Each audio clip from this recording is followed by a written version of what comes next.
In June of 1864, the war between the states was entering its final year, and one of the main thoughts that occupied President Abraham Lincoln's mind was the part played by Rome in the war.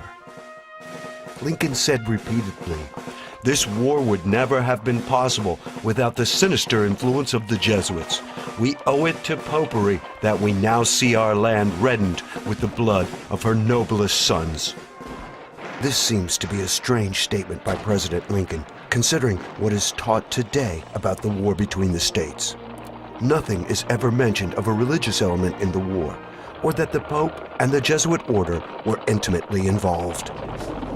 But Lincoln was not the only voice raised in opposition to the Pope's meddling in the affairs of this country at that time. Samuel Morse, the inventor of Morse code, traveled to Europe and Rome in 1830 to do his own investigation into the conspiracies hatched against America. After returning home to the United States, Morse wrote 2 books warning Americans of the threat from Rome. Morse would continue sounding the alarm throughout the 1800s and went to discuss the situation with Lincoln after his inauguration. Samuel Morse, of course, is the inventor of Morse code that was used for many, many years. And Samuel Morse wrote a book called Foreign Conspiracies Against the Liberties of the United States. It was published in 1835.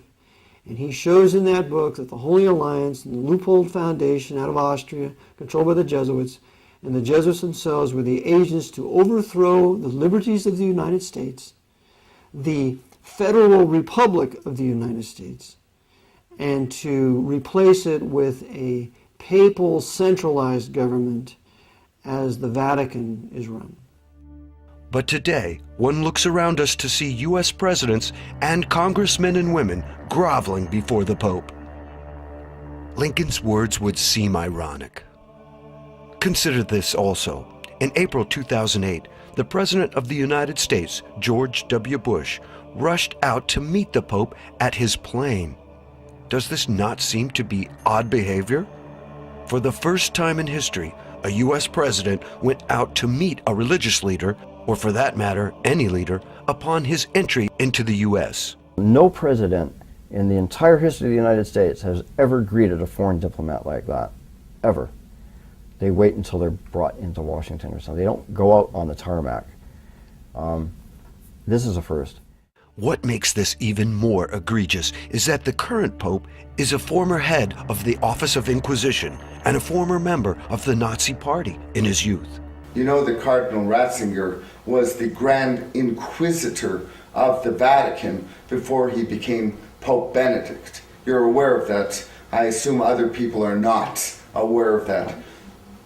For a Jew, the Inquisition has such awful, awful memories, and we are inviting the head of the Inquisition to the Jewish state. I gave a lecture yesterday, and these are the points that I brought up. You don't invite the Grand Inquisitor to Israel. It's that simple. How did we go from a nation on the alert against the Pope and the Jesuits' desire to bring America down to one of accepting them as friends? Simply put, we have sold out. It has not gone unnoticed that several Protestant presidents have attended Mass and taken communion at Catholic churches. Since one cannot take communion at a Roman Catholic service if one is not Catholic, several presidents have misled their supporters into thinking they are Protestant when they are not. Furthermore, those in power are often Roman Catholics outright, so it is expected that they will obey orders from the Pope. From U.S. presidents to kings and queens to religious leaders throughout the world, those in power meet the Pope and bow down to him. Even when President Obama went to the Vatican in July 2009 to discuss the world economic situation, he too bowed to the Pope.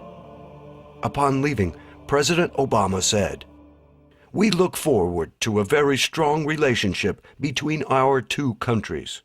It is important to remember these words of President Obama and what they mean. The Pope is not just a spiritual ruler, he is a territorial ruler. the name of his country since 1929 is Vatican City. The Pope is a monarch. He actually, according to various books, the Pope is the monarch of the world. Not just a religious leader, he is actually a political leader. The Vatican is actually a small area over in Rome whereby the Pope is the ruler of that small area. The actual name Vatican I found very interesting. It actually means worship of the divine serpent. So we find that the very basis of the Vatican, the very word itself, means the worship of serpents. But from Rome's perspective, the Pope rules over more than Vatican City.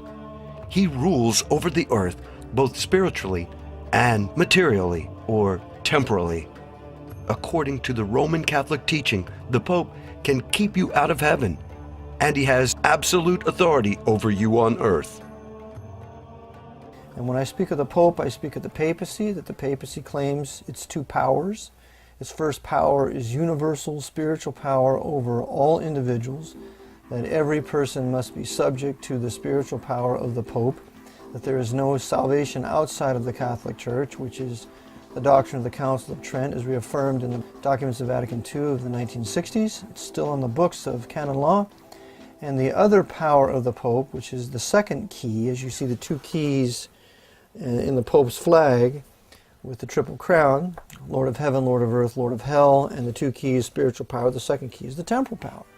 And the temporal power is this, that the Pope believes he has the right to rule the government, the civil government of every nation.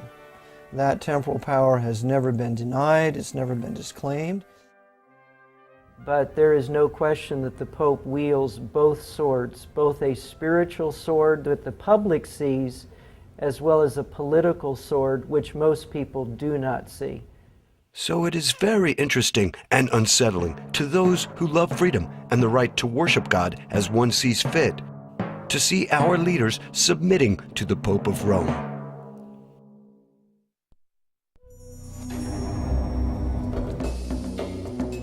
Now let us revisit Lincoln's words. We have discussed the popes and the papacy, but what about the other group Lincoln mentioned? He spoke of the sinister influence of the Jesuits. Who are the Jesuits? Jesuits are a group of people that were raised up right around 1535, 1540. Their leader was Ignatius Loyola. They basically had two purposes. One purpose was to destroy the Protestant Reformation. Because as you remember, Martin Luther had appeared at the Diet of Worms in 1521, stood before Charles V and the Holy Roman Empire. And so the Catholic Church sought to stop the Protestant Reformation that Luther began, and they couldn't do it. And so about 20 years after Luther stood at the Diet of Worms, the Jesuit order was created. And one of their purposes was to destroy every vestige of the Protestant Reformation, both in the religious realm, in the political realm, and in the economic realm, because the Protestant Reformation not only affected the religious arena, it also affected the political and the economic arenas as well. That was one goal of the Jesuit order. The other aspect was to restore the supremacy and dominance of the Pope throughout the world. The Jesuit order has directed popes concerning policy, both foreign and domestic, since 1540, in particular, since the Council of Trent. The Council of Trent, indeed, it started in 1545. It went for the next 18 years. That doesn't mean that they stayed there for 18 years. They met in different places, but over that period of time, the various leaders of the Catholic Church and the newly formed Jesuit order would come together from time to time and discuss how the Catholic Church would respond to the teachings of the Protestant Reformation. Would they accept them, or would they completely reject them? So the doctrines that were being championed at the Reformations, the doctrines of grace, justification by grace through faith, justification by faith alone, sola scriptura, only the scriptures, by grace alone, through faith alone, etc., etc. No baptismal regeneration, that there is only salvation in Christ, that we do not participate in our salvation. It's not a joint effort of man and God, etc., etc., etc. All the doctrines championed by the Reformers were absolutely accursed and condemned and reprobated by the Council of Trent that the Jesuits really oversaw from 1545 to 1563. It was an 18-year council in the town of Trent, Italy, and that is the foundation of what we call the Counter-Reformation. And the Council of Trent laid out the focal point, the direction that the Catholic Church would go for the next 4 centuries. Basically, at the Council of Trent, they decided that tradition and what the church fathers of the Catholic Church taught would continue to be the sole authority in the Catholic Church. Now, of course, there's other aspects of that, other teachings that branch off from that, but that is the basic sum of the Council of Trent, that tradition would still rule the Catholic Church. The anathemas that they have come out with that came from the Council of Trent to destroy heretics, to destroy those who would uphold the Word of God, those still live today. That's correct. The papacy has not rescinded any of the curses set forth in the Council of Trent. In fact, the Council of Trent ends and says, "Accursed be all heretics. Accursed, accursed." Every pope has to swear to uphold the Council of Trent. And if you read the documents of Vatican II, put together by Abbot, it shows you right there that every pope must swear to uphold the Council of Trent, even though in the 60s, when they were calling heretics separated brethren, with that delusion and illusion, they still did uphold the Council of Trent, as well as all the former papal bulls condemning heretics and calling for kings to kill them out of their dominions, like the doctrines of Pius IV. The head of the Jesuits is the superior general of the order. He is called the Black Pope. The head of the Jesuit order is the Black Pope. The man who is currently there, he was just recently elected, Nicholas Adolphus. The Black Pope is the head of the Jesuit order. He is called the Black Pope not because he is of African origin, but because he is in the dark. We see the white Pope, we see Pope Benedict XVI, because he's visible and all the world knows who he is. But the Black Pope remains in the dark, behind the scenes, and so few people know he even exists. But that's why he's called the Black Pope, and he's the one who heads the Jesuit order. There is an ongoing war against anyone who resists the power of the Pope. And this war is directed by the Jesuits. This war is not waged openly by the Jesuits. The Society of Jesus moves in the shadows. They infiltrate and get others to do the dirty work of assassination. If armed conflict is needed, they use the army of one nation to bring a disobedient nation to its knees. The Jesuits would do that very thing. They were very intelligent. They're still very intelligent people. What they would do is they would infiltrate, they did it through economics, through the merchants. They would then come in, start teaching. They were very wise people. They would then infiltrate not only into schools, but they then would infiltrate into local government and then rise up to higher government officials. We find that repeatedly in the book by Avril Manhattan called Vietnam, Why Did We Go?, where he talks about how they followed this exact plan throughout Southeast Asia. They did it in Japan, they did it in China, they did it in Korea, they did it in Vietnam, they did it all along the Pacific Rim. Well, eventually what would happen, you would have created Catholic cities where all the people in towns would become Catholics.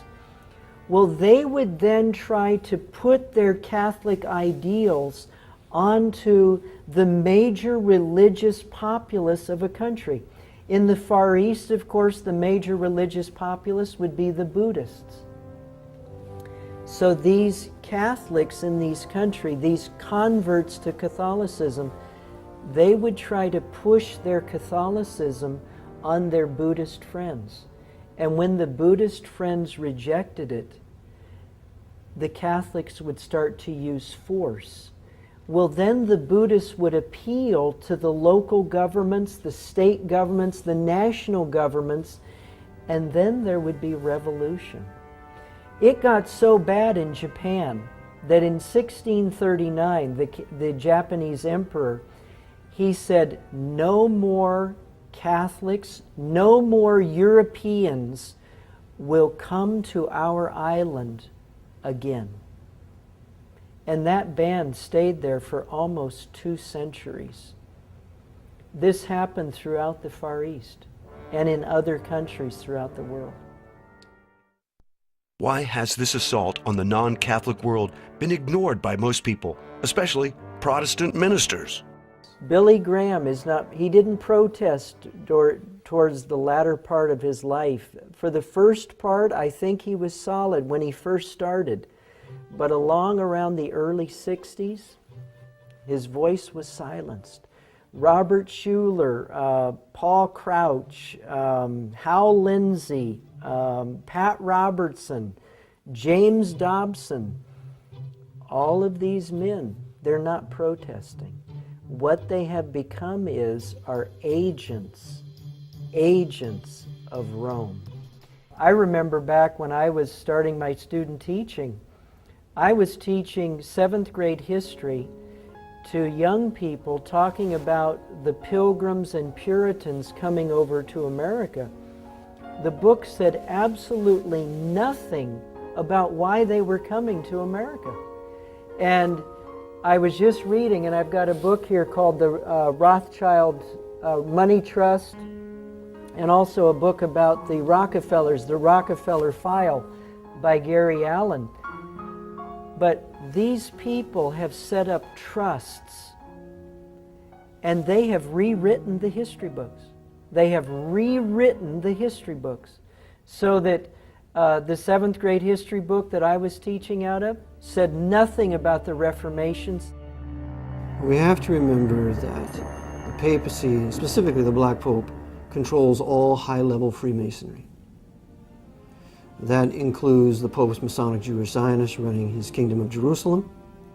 That includes the top Freemasons in this country, especially the temple there in Washington, D.C. That includes all of your big evangelists. For example, Billy Graham is a 33rd degree Freemason.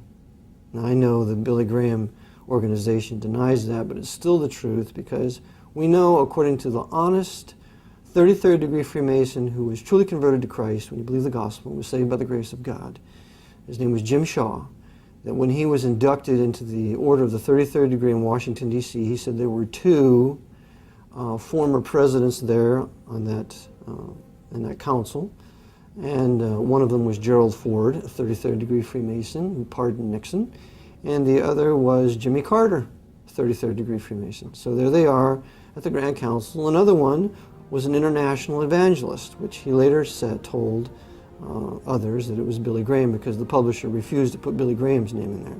So Billy Graham was there. So Billy Graham is nothing more than the high-level Masonic shill for the papacy, which is also fraught with Freemasons, if you read the book In God's Name by David Yallop. And so we talk about Robert Schuller, for example. Robert Schuller is another 33rd degree Freemason. He went to Rome to get the Pope's blessing to build his Crystal Cathedral. And Robert Schuller is a personal friend of the anti-white, hateful racist Louis Farrakhan, who is another high-level Freemason who runs the Nation of Islam for the Archbishop of Chicago. So we have all these high-level Masonic leaders, black and white, of all these various different religions, working together for agitation among the peoples of this country, but never ever exposing the papacy as the true heart and soul and its real master. All of this sounds incredible. It becomes less so when one examines the oath of the Jesuits. We have to understand that these men have died to their own self-will. It's something a Christian should do. That's the way we should be. We have no life anymore. Our life we're dead with Christ and we're hidden God with Him. When Christ is revealed, who is our life, then we shall be revealed with Him in glory. We need to learn to die to ourselves and count our lives as nothing.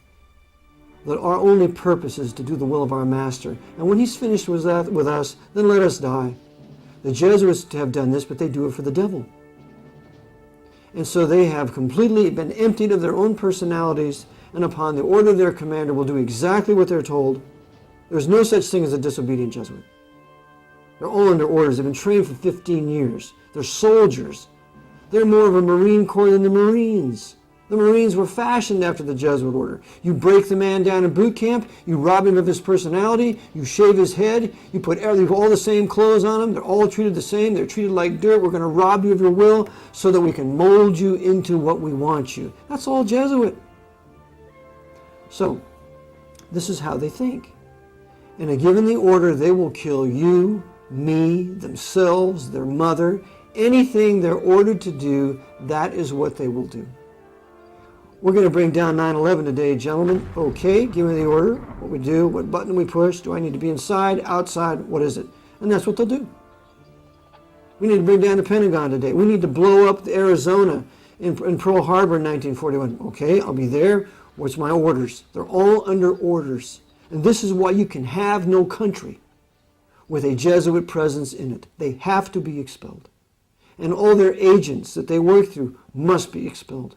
And this is exactly what Tsar Alexander I did in 1820. He kicked out all the Jesuits out of Russia. In 1822, he shut down all the Masonic lodges. And in 1825, he was poisoned. So this is the Jesuit mindset, and we should read the spiritual exercises. We should read some of their works. We need to read the Jesuit doctrines of regicide. How it's no murder to kill like heretic, how it's okay to lie, cheat, and steal, how it's okay to kill your enemy, how it's okay to kill a woman that you commit adultery with. If she should want to tell on you, you can kill her. It's all right in there in their canon law. It's okay to steal. The whole world is their candy shop, where they can steal everything they can get their hands on to consolidate it under the power of the Jesuit order. And if that means killing kings or sinking ships, even if it causes their own death, they do it for the greater glory of God. Ad majorem Dei gloriam. When a Jesuit priest is elevated to a position of high command, he is administered what is called the Jesuit Extreme Oath of Induction. This oath has been called the Fourth Vow, or the Blood Oath, given to those in the Society of Jesus besides the traditional vows of poverty, chastity, and obedience. A copy of the Extreme Oath can be found in the Congressional Record. I want to read a statement to you, which is the Jesuit Oath. It says, this is the Jesuit Oath. I do further promise and declare that I will have no opinion or will of my own, that's from the Spiritual Exercises of Loyola, or any mental reservation whatever, even as a corpse or cadaver, but will unhesitatingly obey each and every command that I may receive from my superiors in the militia of the Pope. I furthermore promise and declare that I will make and wage relentless war, as I am directed to do, to extirpate and exterminate Protestants and liberals from the face of the whole earth. I will neither spare age, sex, or condition. I will hang, burn, waste, boil, flay, strangle, and bury alive these infamous heretics, rip up the stomachs and wombs of their women, and crush their infants' heads against the wall, in order to annihilate forever their execrable race. And then it goes on. The point being, throughout the history of the Jesuit order, they will shoot, They will burn, they will flay, they will do whatever it takes to destroy anybody who stands in the way of what they want to do. In 2009, the Jesuit general was confronted about the oath. One of the things in your Jesuit high oath, I think it says something about, furthermore, you promise to declare that we'll, at the first opportunity, seek war at any opportunity against heretics, Protestants, liberals. What is that? See here? And that we will spare neither age nor sex nor condition, and I will hang, waste, boil, flays. You've never seen this before? No, I've never seen it. Strangle, bury alive. It's horrible. And I was like, look, it's in the congressional record. Thank you very much. Thank you for coming. Does the oath and activities of the Jesuit reflect anything Christian? Or is it as Jesus said, "Beware of false prophets, which come to you in sheep's clothing, but inwardly they are ravening wolves"? What else do we know about the Jesuits? They have been thrown out of 83 countries over the last 500 years. That is correct. 83 countries have physically removed them. And why was it necessary to remove them? In a word, power. The Jesuits have throughout history sought to take over and control every country in which they reside. Since their beginning in 1540, the Jesuits' power grew until they controlled the papacy, the Roman Catholic Church, and many of the governments of the world. In 1773, all of that changed. One by one, countries began to expel the Jesuits from their borders. This culminated in the suppression or abolishment of the Jesuits in 1773. In that year, Pope Clement XIV officially disbanded the order forever. This providential act enabled a nation based on religious liberty to be formed, the United States of America.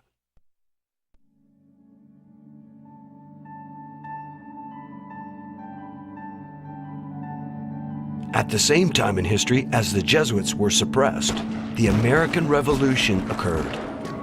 Many believe this was no accident, but an act of God. I see the suppression of the Jesuits as providential because without the suppression of the Jesuit order, there is no successful American Revolution, period. We have to understand that the Protestants and the Baptists of Europe had been persecuted in excess of 200 years, crying out to the Lord for some place to live where they could worship Him and seek His face and be obedient to His word. That nothing else was more important to them than that.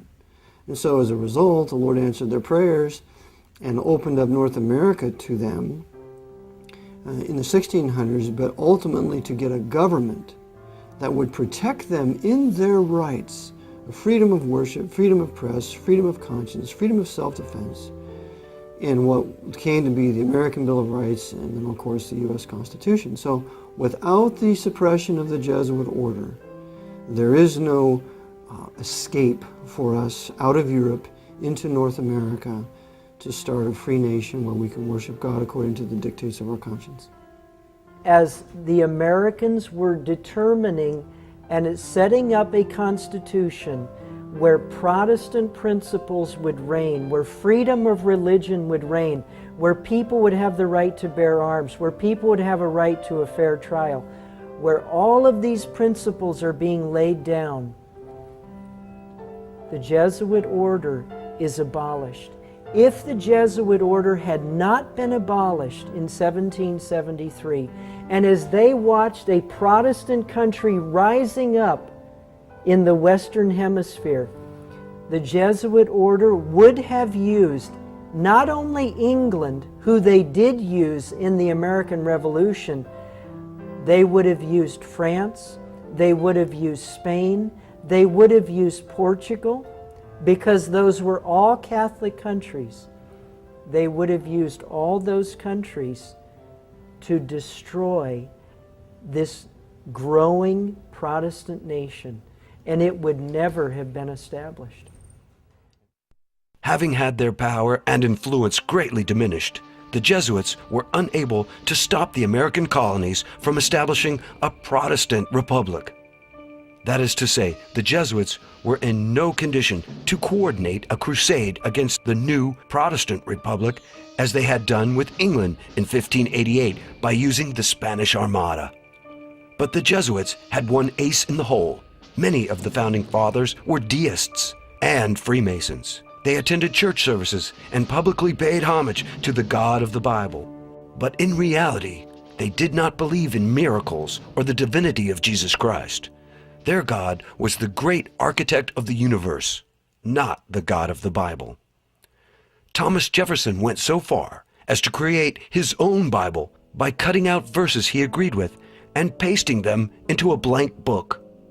The verses Jefferson believed in were those where Jesus speaks of morality and loving others. Miracles, such as the virgin birth or Jesus' resurrection, were omitted since they were considered fables. Freemasons like Benjamin Franklin and Thomas Paine had little regard for the divine, miracle-working Jesus of the Bible. Thomas Paine, author of the famous pamphlet Common Sense, wrote a book called The Age of Reason. In it, Paine says, Jesus Christ wrote no account of himself. The history of him is altogether the work of other people. And as to the account given of his resurrection and ascension, it was the necessary counterpart to the story of his birth. His historians, having brought him into the world in a supernatural manner, were obliged to take him out again in the same manner. Thus, when it came time to create a document that would unite these colonies into one country, the Jesuits had an idea many preferred. It was called religious liberty. The First Amendment to the Constitution would allow all religions to exist in America, not just religions based on the Protestant Bible.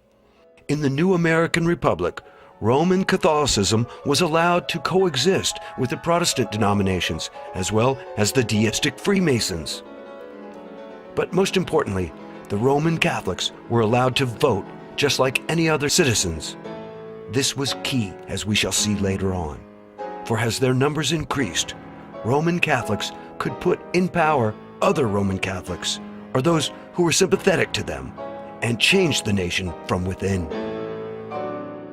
After the Revolutionary War, voting rights of Catholics did change.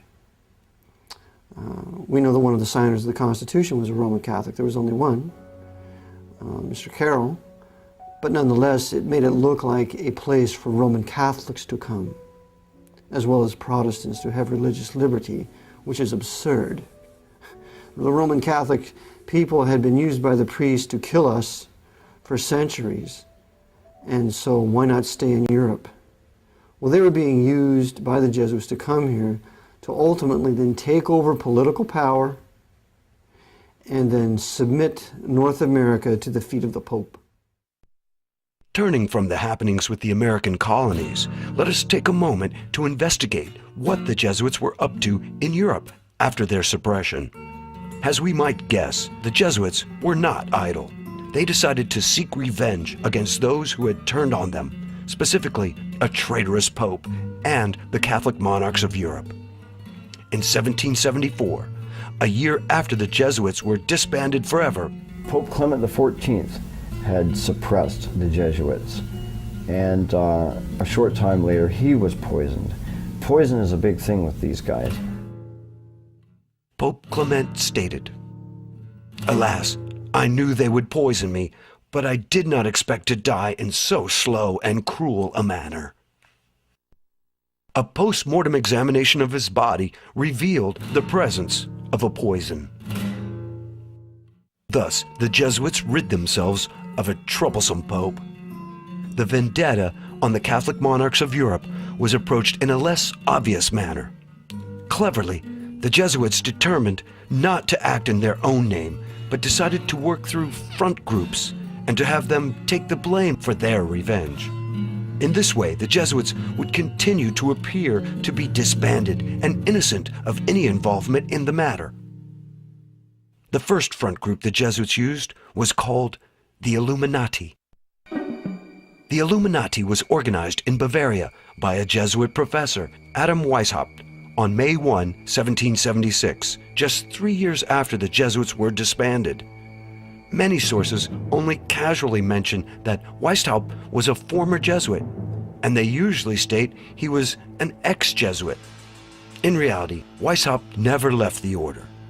As for the order itself, it never was truly disbanded.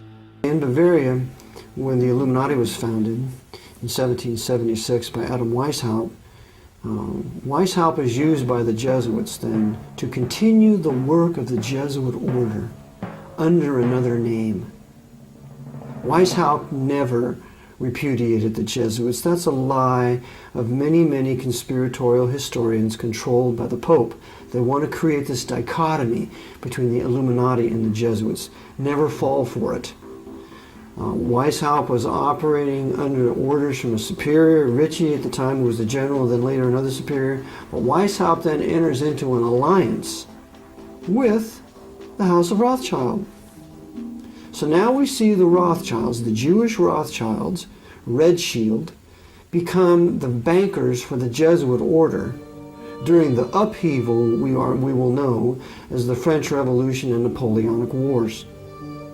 So this alliance between the Jesuits and the House of Rothschild, these high-level Masonic Jews, is very important to realize at this point because we have to live with it and deal with it today. Also, Bavaria is the stronghold of the Jesuits. There was a huge inquisitional torture chamber there in Nuremberg. Interesting that the Nuremberg trials of the Nazis would be held there. And the very principles of the Illuminati, the way the organization was run, it's the very principles of the Jesuit order. And that's found in Nesta Webster's book called Secret Societies. In 1814, Francois Charles de Berkheim reported on Germany's secret societies and stated, "The oldest and most dangerous association is that which is generally known under the denomination of the Illumines, and of which the foundation goes back towards the middle of the last century. Bavaria was its cradle. It is said that it had for founders several chiefs of the order of the Jesuits." Through the Illuminati, the Jesuits sought to take over various powerful secret societies, especially the higher degrees of Freemasonry. If you study all of the different organizations in the world, whether it be the Knights of Malta, the Bilderbergers, the Club of Rome, the Council on Foreign Relations, as you study all these different groups, and the Knights of Malta would be included in that, you find that they are like a buffer behind which the Jesuit order operates. In his book, Proofs of a Conspiracy, John T. Robison wrote concerning the Masonic lodges. At this time, 1798, the Jesuits interfered considerably, insinuating themselves into the lodges. Robison went on to say, "This society is well known to have put on every shape and to have made use of every mean that could promote the power and influence of the order. And we know that at this time they were by no means without hopes of re-establishing the dominion of the Church of Rome in England." And with the Illuminati and the higher orders of Freemasonry, the Jesuits fomented the destruction of the very monarchs who had opposed them, beginning with the French Revolution and later with Napoleon Bonaparte. Well, the French Revolution was launched and waged by the Jesuits using Grand Orient Freemasonry and Scottish Rite Freemasonry in England for the purpose of punishing the Roman Catholic monarchs of Europe, taking back the Vatican Empire from the Pope, tearing away the colonies from England, Protestant England. They were doing several things at one time. Remember, the Jesuits are the great Hegelians. They can think along 10, 20, 50 different lines at the same time and coordinate them all together. So to understand what we do, we have to think dialectically. We can never think linearly. So the purpose of the French Revolution, first and foremost, was to punish the Roman Catholic monarchs of Europe. And that they did. What happened? Why, they beheaded Louis XVI, the grandson of Louis XV. We're going to teach you Bourbons of France who you mess with when you suppress the Jesuits. And then we're going to behead his wife, Marie Antoinette. And she was the daughter of Maria Theresa. She was a Habsburg. So we're going to punish you Habsburgs. You suppress us, we're going to cut off the head of Marie Antoinette. using our Jacobins. And then, you Braganzas of Portugal, we're going to drive you into exile using Napoleon. They did. They had to go into South America. And you Bourbons of Spain, we're going to drive you into exile too. We're going to have Napoleon set up a little banana republic up here in Spain. And then the Knights of Malta, how dare you kick us off your island of Malta in 1768? We're going to teach you a lesson. So they took Napoleon down here with his huge fleet, took all the treasures of the Knights of Malta and took all their weapons so that they could use that in the invasion of Egypt, at which time the Jesuits used Napoleon to kill all the Mamelukes, the bodyguard of the Caliph of Egypt. So now they're waging war against Islam like they are today. When Napoleon's usefulness came to an end, the Jesuits had him betray his soldiers in a war with Russia. Like many of the founding fathers of America, the French soldiers were very nationalistic, and they would be a problem in the future plans of the Jesuits. After his defeat in Russia, Napoleon was forced to abdicate. Working in the shadows, the Jesuits made sure he was kept in reserve should he be needed.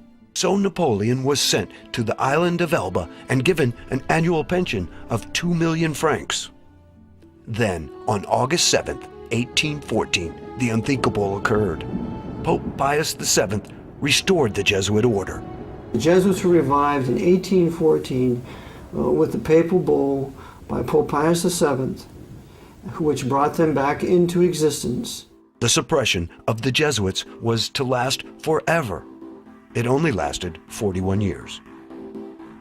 Former U.S. President John Adams wrote to Thomas Jefferson in 1816 about the rebirth of the Jesuits and the danger they posed to America. Adams stated plainly, "I do not like the resurrection of the Jesuits. They have a general now in Russia, in correspondence with the Jesuits in the United States, who are more numerous than anybody knows. Shall we not have swarms of them here, in as many disguises as only a king of the gypsies can assume, dressed as painters, publishers, writers, and schoolmasters? I have lately read Pascal's letters over again, and 4 volumes of the history of the Jesuits. If ever any congregation of men could merit eternal perdition on earth and in hell, it is this company of Loyola." Jefferson replied back to Adams, "Like you, I disapprove of the restoration of the Jesuits, for it means a step backward from light into darkness." Coincidentally, the restoration of the order occurred 1 month before the first meeting of the Congress of Vienna in 1814. The Jesuits were deeply involved in this meeting. When the monarchs of Europe began fighting among themselves, the Jesuits manipulated the circumstances to bring Napoleon back for an encore performance, the famous 100 Days. The monarchs gathered in Vienna came to terms quickly in order to meet this renewed threat, the Jesuits' careful manipulation of the events being played out like a chess game. Again, it must be remembered that the Society of Jesus never wanted to do away with kings. The Jesuits only wanted to punish those who had suppressed the order.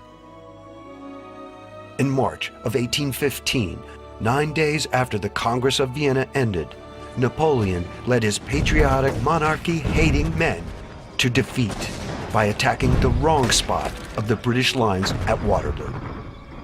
The Battle of Waterloo was deliberately lost by Napoleon, as explicated by our great Southern General Thomas Jonathan Stonewall Jackson when he reviewed the battlefield.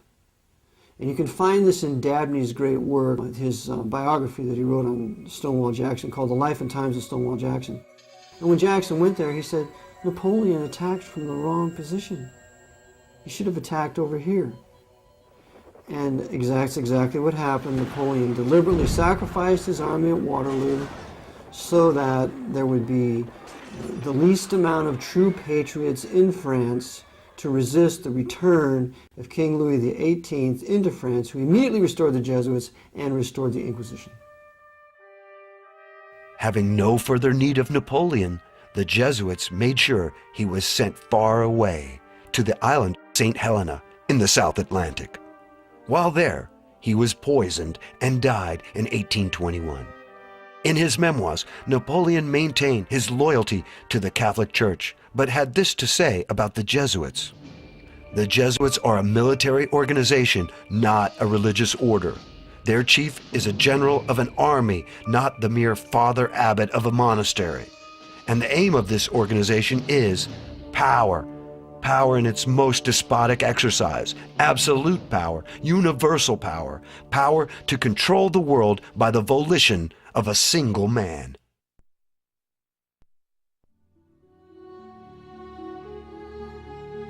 We have stated that the Jesuits were deeply involved in the Congress of Vienna. Ostensibly, this meeting of the monarchs of Europe, under the direction of the Jesuits, was for the purpose of reorganizing Europe, restoring the balance of power, and discussing the creation of a federation of Europe. According to author Burke McCarty, the Congress of Vienna and several other secret meetings were in reality black conspiracy against popular governments.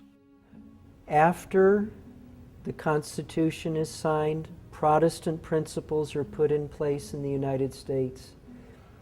You go into the early 1800s, the Napoleonic Wars are being fought in Europe, in Russia, but finally the Napoleonic Wars have stopped.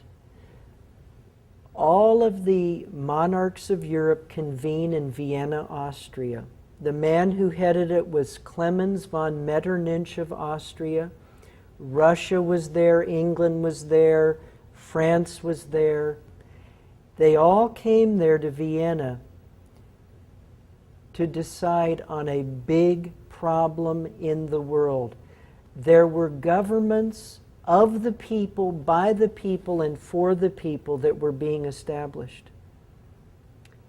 And these monarchs of Europe and the Pope himself, Pope Pius VII, and the newly formed, reestablished Jesuit order in 1814, they all came together and they said, if we don't destroy these free popular governments, eventually the principles of those governments will destroy us. So at the Congress of Vienna, it was voted that they would pursue the destruction of any free governments in this world. And in 1814, the one government that was the thorn in their side was the United States of America. 8 years after the Congress of Vienna, the same parties met in Verona, Italy, for a second meeting to discuss the United States of America and the threat of popular governments. For posterity's sake, on April 25, 1916, Senator Robert L. Owen of the United States Congress entered into the congressional record the secret Treaty of Verona that was signed by the monarchs of Europe. These kings of Europe, under the control of the Pope, called themselves the Holy Alliance. The first article stated, "The high contracting powers engage mutually in the most solemn manner to use all their efforts to put an end to this system of representative governments." The third article gave special thanks to the Pope for what he has already done for them and solicit his constant cooperation in their views of submitting the nations. Now, the Treaty of Verona was an agreement between the Catholic monarchies of Europe and the Vatican to destroy the concept of representative government worldwide. Samuel B. Morse shows conclusively that Metternich and the Jesuit order and Pope Pius VII, they all agreed that the way that they would destroy the United States would be by sending as many Catholic immigrants to the American shores as they possibly could. So thousands and thousands of Catholics were sent to the United States. Thousands and thousands of Catholic priests and many Jesuit coadjutors were sent to America to take over and destroy this government. The treaty was signed on November 22nd, 1822, in Verona, Italy, by Metternich of Austria, Chateaubriand for France, Bernstedt for Prussia, and Nesselrode for Russia. After reading the secret treaty, Senator Owens pointed out that the threat under the secret Treaty of Verona to suppress popular governments in the American republics is the basis of the Monroe Doctrine. This secret treaty sets forth clearly the conflict between monarchical government and popular government, and the government of the few as against the government of the many. Because of the congresses at Vienna and Verona in 1814 and 1822, there was an English statesman who was at both of those meetings. His name was Lord George Canning. And in Burke McCarty's book called The Suppressed Truth About the Assassination of Lincoln, it says in there that George Canning warned the United States government as to what was going on. Canning was in contact with a man by the name of John Quincy Adams, who was a congressman at that time. He wrote to Adams, he said, "The monarchs of Europe, the Pope, and the Jesuits are planning to destroy America." Quincy Adams took the information to the president at that time, a man by the name of Jim Monroe. We know him as James Monroe. James Monroe took the information, wrote to a former president who was still alive at that time. The man's name was Tom Jefferson, who was in retirement at Monticello. Jefferson wrote back to Monroe and he said, "This is the greatest affront to America since the Revolution." He said, "We need to do everything we can to oppose and stop this holy alliance set up by the monarchs of Europe, the Pope, and the Jesuit order." In his letter to Monroe in 1823, Jefferson said he did not want to pass up an opportunity of declaring our protest against the atrocious violations of the rights of nations by the interference of anyone in the internal affairs of another, so flagitiously begun by Bonaparte and now continued by the equally lawless alliance calling itself holy. America's response to these two congresses was James Monroe's State of the Union address called the Monroe Doctrine, where he told the powers of Europe, he said, "You stay over there, you fight your wars in Europe, we'll stay over here. If you ever colonize in the Western Hemisphere, we will consider it an act of war." That was the Monroe Doctrine. But in our history books today, we read nothing of the role of the Pope and the Jesuit order to destroy America. Nothing is in our books today to that effect. But that's why the Monroe Doctrine was written. The Jesuits convened a meeting in Chieri, Italy in 1825 to discuss tactics for dealing with the Protestant nations. Unknown to the 13 Jesuits gathered for this clandestine meeting, a young novice named Leone was in the adjoining library. Leone could not believe his ears and began to take notes of what was being said for posterity. An English translation appeared in 1848. What Leone heard was no less than the Jesuit plan for world domination and the destruction of heretics, especially the heretics in Protestant America. As to the Jesuit plan for world government, you well know that what we aim at is the empire of the world. As to their plan for working in secret, let us prefer a secret war, which, though less brilliant, is more sure to bring us the advantage. Let us shun too much light. As to the Pope, also known as the Vicar of Christ, we may say that God designs for extermination, like the Canaanites, all the nations that obstinately refuse to enter into the unity of the Church, and that the Vicar of Jesus Christ is appointed to execute these judgments in due time. As to Protestant and non-Roman Catholics who do not join Rome, we have, however, one source of rejoicing. we cherish at the bottom of our hearts this principle that whatever does not unite with us must be annihilated. That Protestantism must therefore be utterly abolished.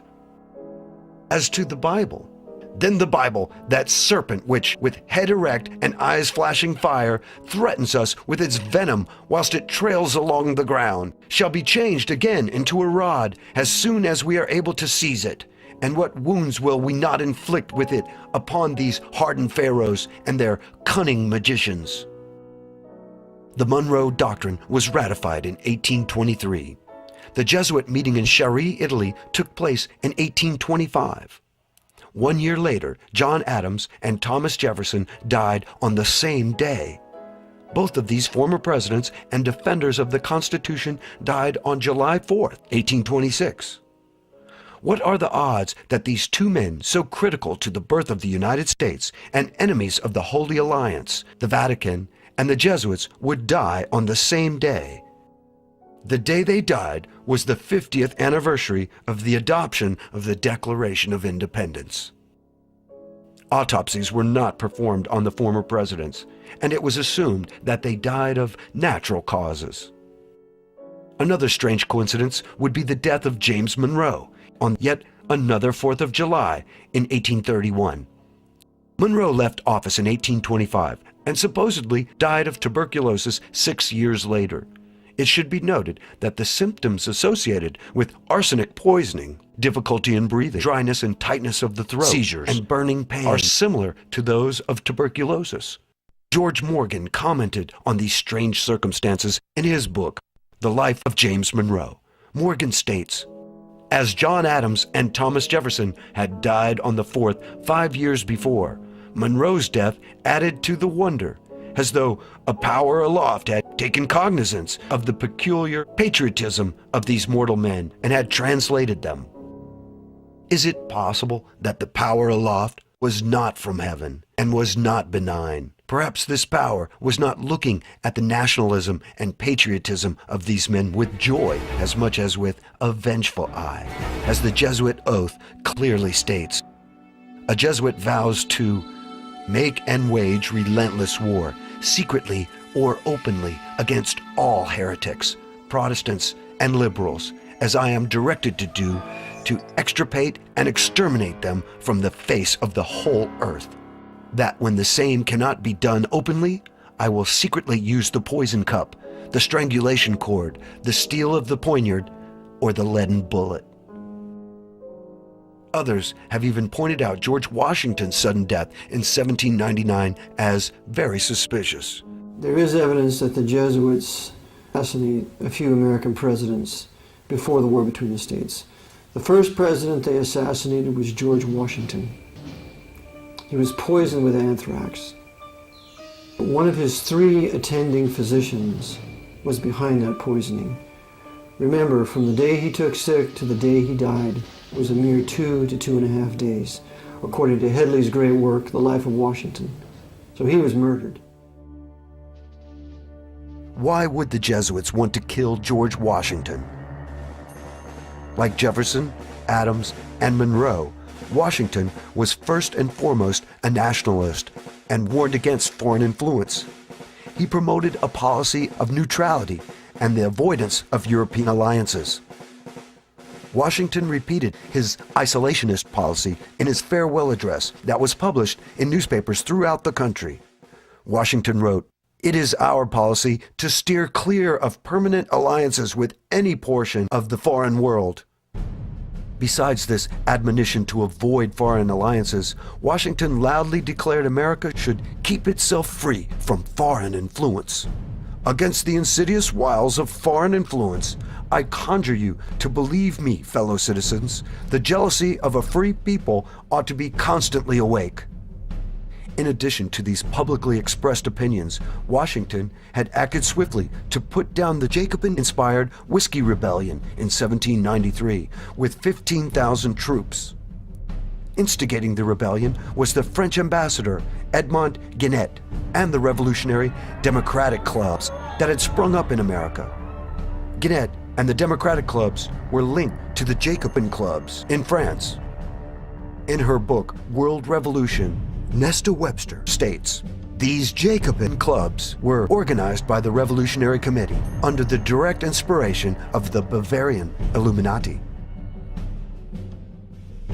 The Jesuits created the Illuminati and were thus working through the democratic clubs in America.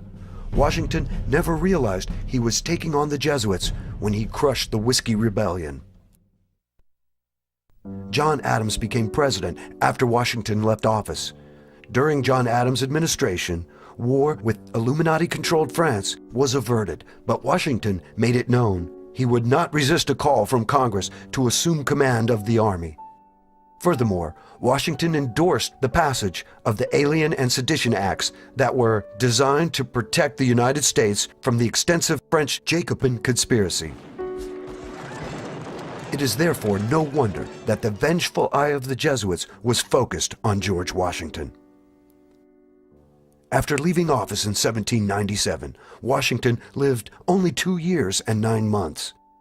From the onset of his illness in 1799 to his death was a mere 2 days. As with Monroe's death, the symptoms leading up to Washington's death were difficulty in breathing, tightness of the throat, and burning pain. Washington was only 67 years old when he died. Like Jefferson, Adams, and Monroe, there was no autopsy with Washington's death.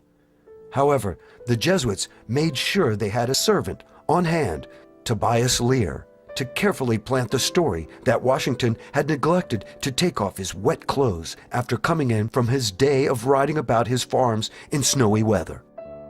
Washington had taken cold, undoubtedly from being so much exposed the day before, and complained of a sore throat. Lear said this even though Washington explicitly told him that his great coat had kept him dry. According to Lear, we are to believe that George Washington, who survived the hardship of a winter at Valley Forge and other severe winters, did not know how to take care of himself in bad weather. The more likely truth is that Washington had opposed the plans and schemes of the Society of Jesus and was assassinated for his interference. Other American presidents, both in the 19th and 20th centuries, who would run afoul of the Jesuit order, would meet untimely deaths.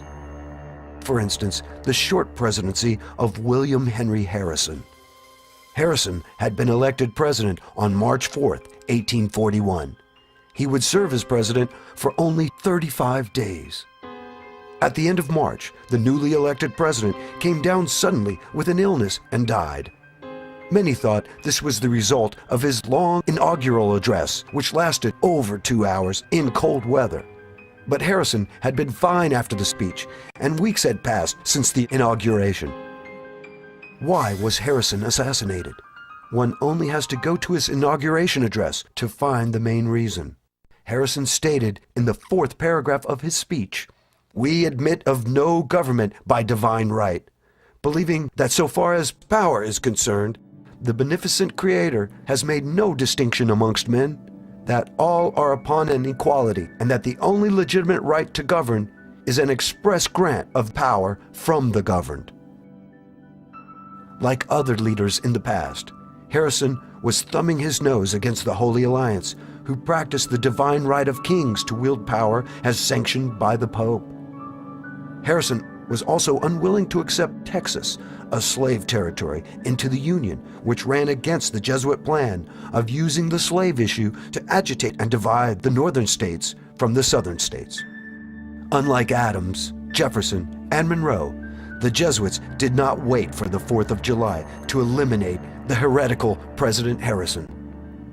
Harrison was poisoned at the end of March and died on April 4, 1841.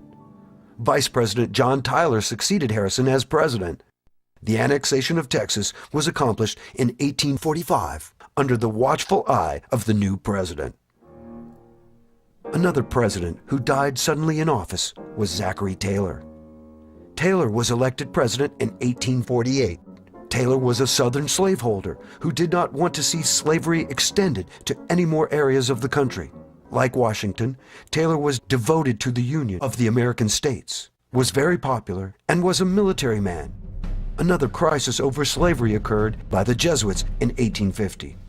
A compromise was being pushed to avert a split in the Union. Taylor did not like the compromise being worked out in Congress. On July 4th, 1850, Taylor attended the groundbreaking ceremonies for the Washington Monument.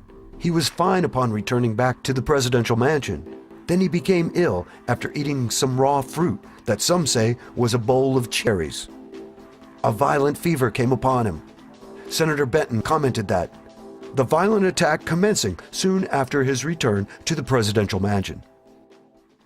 Old Rough and Ready frustrated his assassins and managed to fight the poison for 5 days and avoided the 4th of July curse. President Taylor died on July 9th. The Jesuits removed a strong, unifying leader and replaced him with a more malleable president in Millard Fillmore. Fillmore signed the compromise in 1850, just 2 months after Taylor's death. As the Jesuit agitation of the American states was reaching its climax in the 1850s, a trial occurred in 1855 at a courthouse in Illinois that would bring 2 faithful men together. These 2 men would join forces to fight the Jesuits. The first was a rebellious Roman Catholic priest by the name of Charles Chiniquy. The second was a lawyer by the name of Abraham Lincoln. Charles Chiniquy did not approve of the corrupt conduct of many of the priests he knew. These evil priests were drunkards, sexually promiscuous, and thieves, often stealing money and property collected from their parishioners. The priesthood in Chicago was very corrupt, morally and every other way. They were drinking heavily. They would go on these retreats and take up a collection between themselves, put it all in a pot, and go out and buy a lot of booze. And they also rented a lot of hookers. Apparently there was a lot of sexual deviance going on at the time as well. And he didn't like that, though, and he tried to change it. He quoted exclusively from the Bible, and his bishop just could not tolerate that. The heads of the Roman Church wanted Chiniquy to ignore these illicit and illegal activities. When he did not, Bishop Reagan of Chicago and another priest by the name of LaBelle arranged to have Chiniquy accused of rape. Chiniquy needed a good attorney. An attorney by the name of Abraham Lincoln was suggested. Abraham Lincoln had a team of other lawyers under him, right? It's like a regular defense team. Lincoln being one lawyer, a gentleman by the name of Stephen R. Moore was another lawyer. And that was a big court case at the time. It was the most important court case that Lincoln ever had in his entire legal career, as a matter of fact. But it's been buried by the Illinois government. The trial did not go well for Chiniquy. The general feeling was that he would be convicted. Local newspapers of the time, they speculated that Chiniquy was going to be found guilty, and that was being broadcast throughout the entire Catholic community at that time. Fortunately for Chiniquy, a witness came forward for the defense. Her name was Philomene Schwartz. Miss Schwartz had been in Father LaBelle's house the day the plot to frame Chiniquy had been concocted. Schwartz contacted Lincoln and agreed to testify. She caught the midnight train to Urbana and met up with Abraham Lincoln and explained to him exactly what happened. Once Bishop Reagan and Father LaBelle found out about the potential witness, they fled the city. The prosecution dropped the charges and Chiniquy was vindicated. As they left the courtroom, Charles Chiniquy was in tears. Lincoln says to him, "Why are you crying, Mr. Chiniquy?" He says, your enemies have fled and you're free to go. And he said, "I'm not crying for myself, Mr. Lincoln, I'm crying for you." He said, "Because I saw no less than 11 Jesuits with the sentence of death on their face today in this courtroom, and know for a surety they will kill you for what you have done." And Lincoln says, "Well, then let this be my death warrant," and he gives Chiniquy a bill for a mere $50. And then Lincoln sobers up and said, "It matters not where a man must die, but that he must die at the post of duty and honor." Chiniquy's words of warning to Lincoln would prove to be true.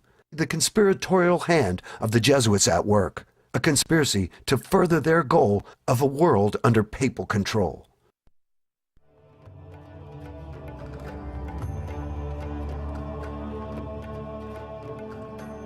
Abraham Lincoln was elected President of the United States 5 years after Charles Chiniquy's trial. By 1860, agitation between the North and the South was so great that many of the Southern states decided to leave the Union over Lincoln's election. This agitation was designed from the beginning to drive a wedge between the North and the South and bring about a war that would result in the death of countless Protestants, clearing the way for the Jesuits to reconstruct America into a tool of conquest. Lincoln had no military background, and the perception in the South was that he was incapable of mounting a war to stop the Southern states from leaving the Union. However, the Jesuits had studied Lincoln and knew he would be a very effective leader. In his own way, Lincoln would serve the Jesuit ends. Those ends were, 1, to kill Protestants who lived mainly in the South, and 2, to undermine the Constitution, especially the doctrines of state sovereignty and states' rights. Once in office, Lincoln refused to accept the right of any state to leave the Union. He also refused to remove the federal troops from Fort Sumter under the command of Major Robert Anderson, who was a Freemason. As tensions mounted, the Jesuit-controlled Freemasons on both sides turned the standoff into a bloody war.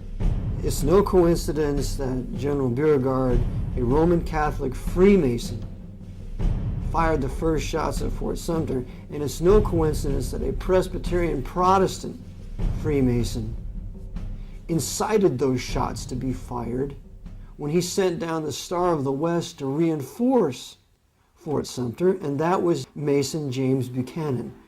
James Buchanan started the war when he sent down the Star of the West, that ship, to reinforce the harbor, because the southern states had lawfully seceded if we had a union of consent. And I would like to add here that the 3 states that specifically reserved their right to secede in their state ratification papers were Virginia, Rhode Island, and New York. And if those 3 states reserved the right to secede, to withdraw the powers, the specific powers they had delegated to Washington, then every other state had the right. So, the southern states had the right to secede, the North had no right to stop it. So therefore, an attack against the southern states who had seceded was an act of war, and therefore it was indeed a war of northern aggression against the southerners who had rightfully seceded. As the war progressed, it was obvious that not all was as it appeared to be on the surface. Time and again, generals on both sides made blunders and missed opportunities that would have ended the war sooner rather than later. The most glaring of these missed opportunities was the first battle of the conflict, the First Battle of Manassas on July 21, 1861. Lincoln had ordered the invasion of the South by Union troops. To stop them, Southern forces were moved into position in Virginia under Brigadier General Joseph E. Johnston and Brigadier General P.G.T. Beauregard. Beauregard had ordered the firing of the first shot at Fort Sumter, and his family was not only Roman Catholic, but also had Jesuit ties. During the course of the battle, the Confederate forces were beaten back until Colonel Thomas J. Jackson stood his ground against the invading Northern Army. Stonewall Jackson's heroic stand paved the way for the routing of the invading Union forces that soon withdrew towards Washington, D.C. Incredibly, the Southern commanders, Beauregard and Johnston, did not pursue the defeated Union troops, although prompted by many, including Stonewall Jackson. Johnston and Beauregard let the defeated Northern troops escape. If they had pursued the Northern Army, the South would have annihilated their enemy and ended the war in a few days.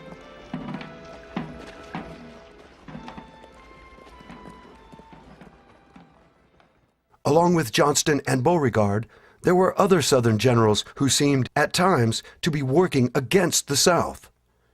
Take, for instance, the legendary Robert E. Lee. It was General Robert E. Lee who ordered the disastrous Pickett's Charge at the Battle of Gettysburg on July 3, 1863. Author and historian Bevan Alexander states, "Pickett's Charge was doomed before it started, Sending massed bodies of men across nearly a mile of open ground against emplaced riflemen and banked cannons was simply an invitation for destruction. Bevan Alexander goes on to say that by insisting on fighting the North at Gettysburg and ordering Pickett's charge, Lee had lost well over a third of his army and had destroyed the last offensive power of the Confederacy. It was also General Robert E. Lee who refused to listen to Stonewall Jackson concerning the South's overall strategy. Jackson realized that an offensive war against the North would result in the South's defeat. No matter how skilled a battle leader Lee was, he could never win the war by pitting the far weaker resources of the South against the tremendous economic and military power of the North. Stonewall Jackson's plan was to avoid the Northern strength, its field armies, and strike at Northern weakness, its undefended factories, farms, and railroads. Jackson wanted to bypass the Union armies and to win indirectly by assaulting the Northern people's will to pursue the war. Jackson called this unrelenting war. Lee never fully accepted Jackson's view. However, a Union general named William Tecumseh Sherman did. Sherman's march from Atlanta to the sea, conducting unrelenting war, broke the back of the South in 1864 and spelled the end of the conflict. Lee was the one responsible for the defeat of Antietam or Sharpsburg when he left the Order 191 there wrapped up in a cigar that was found by Yankee generals. Lee was behind that. Lee was behind not allowing Jackson to win at least 4 decisive battles against the Union forces, and this is spoken of and written very well in Bevan Alexander's great work, Lost Victories. It is also worthy to note this picture of Robert E. Lee at the age of 38 with his son. Lee is displaying a Mason sign called the Hidden Hand. Compare that picture with these pictures. All display the same Masonic gesture.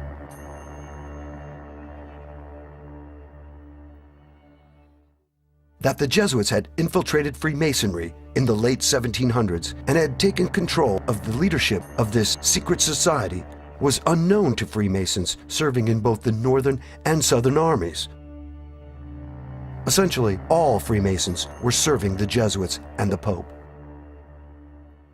Besides Lee's inactions and blunders on the battlefield, as well as those of other Confederate generals, a case can be made that the South's greatest general, Stonewall Jackson, was murdered during the 4-day Battle of Chancellorsville, Lee being an accomplice.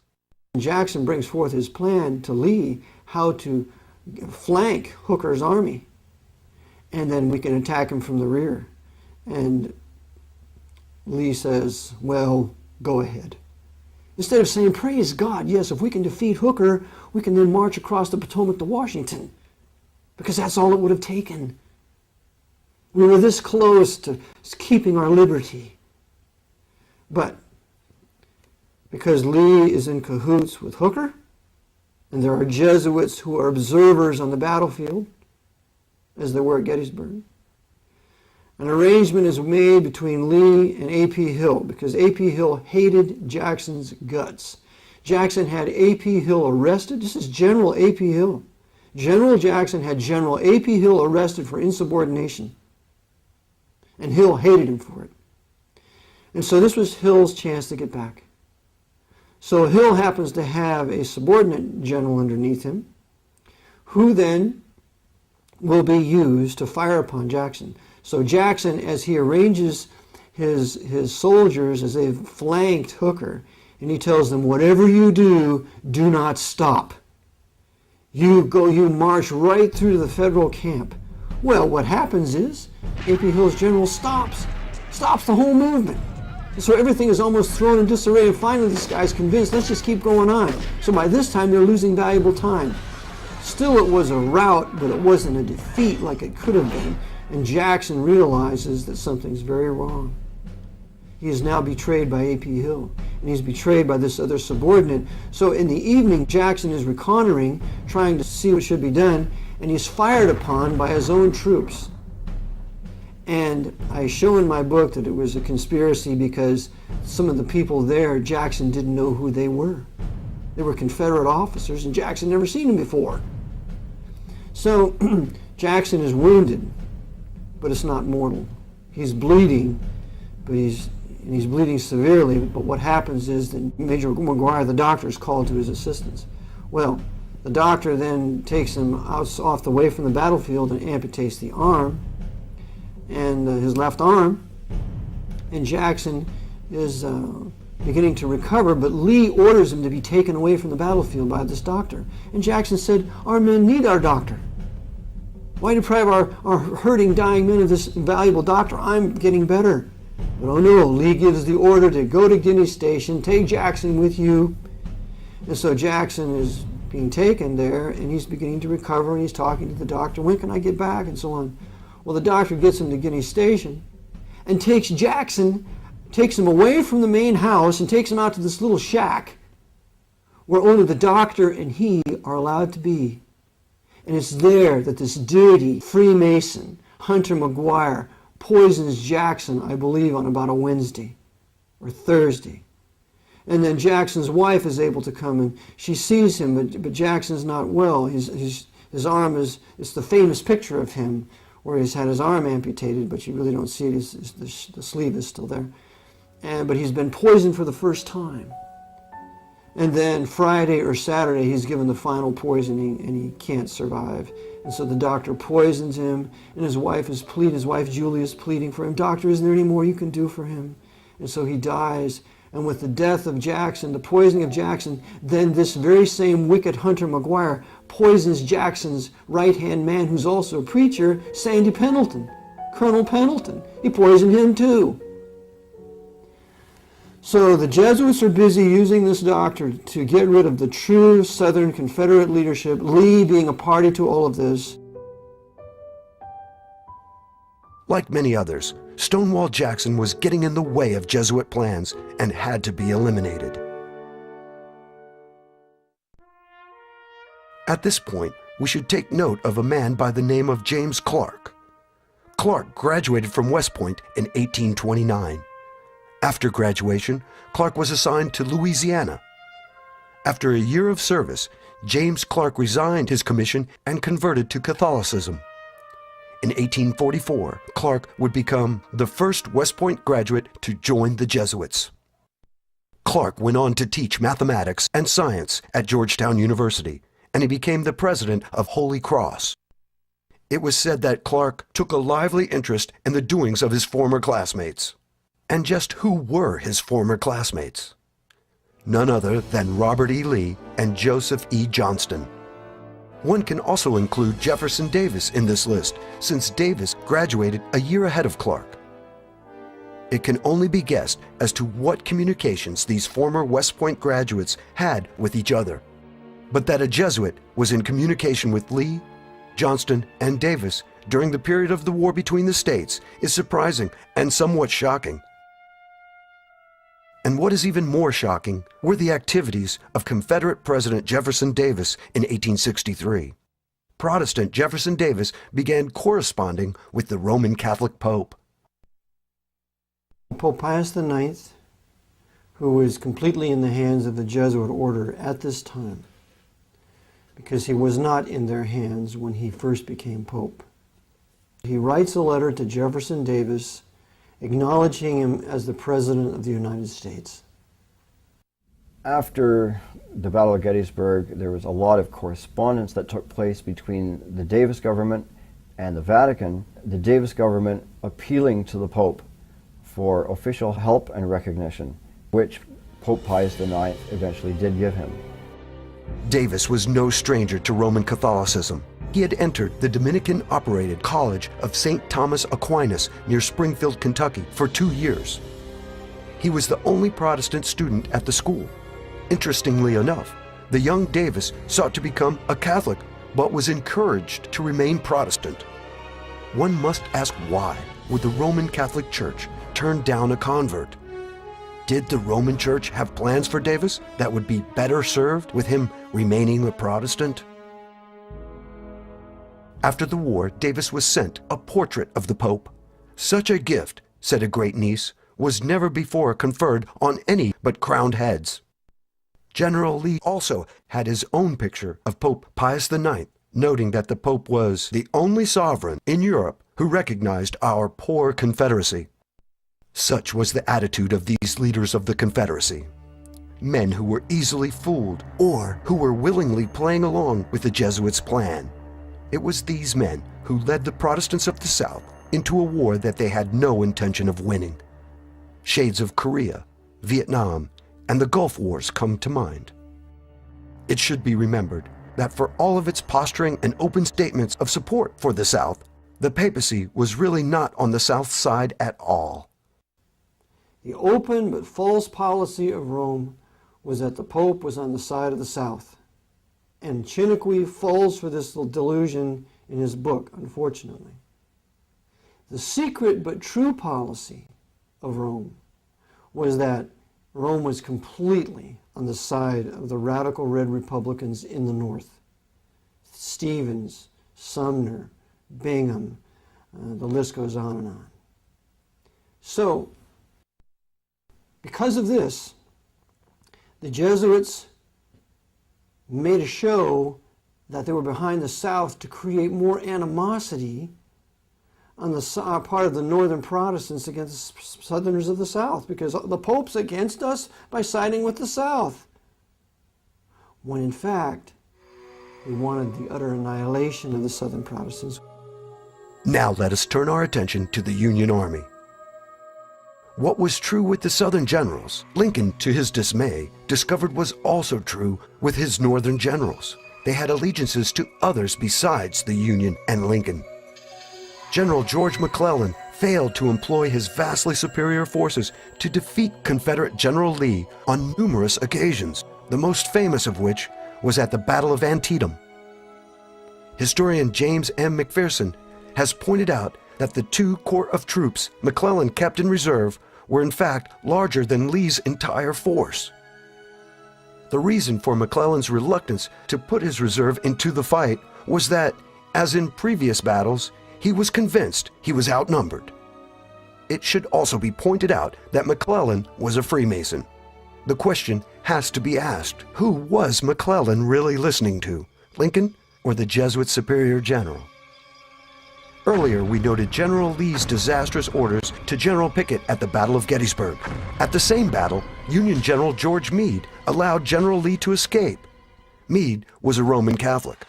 And after Gettysburg, Lee is allowed to escape because a Jesuit then rides into the camp of Roman Catholic General Meade.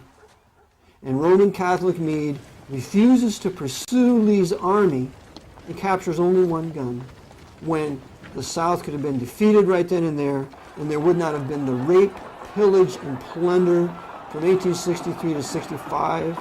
There would not have been the destruction of General Sherman from Atlantis to Savannah. There wouldn't have been the burning down of Protestant Columbia. The 4 Protestant states of the South that were to be destroyed and plundered were Georgia, North and South Carolina, and Virginia. Those are the states that were plundered. New Orleans was under Butler the Beast, but Roman Catholic Louisiana was not persecuted. But it was those 4 key Protestant southern states that were made war upon. That would not have happened had Lee not been allowed to escape. And Chiniquy writes of this in his book when the Jesuit rode into the camp and spoke to Meade.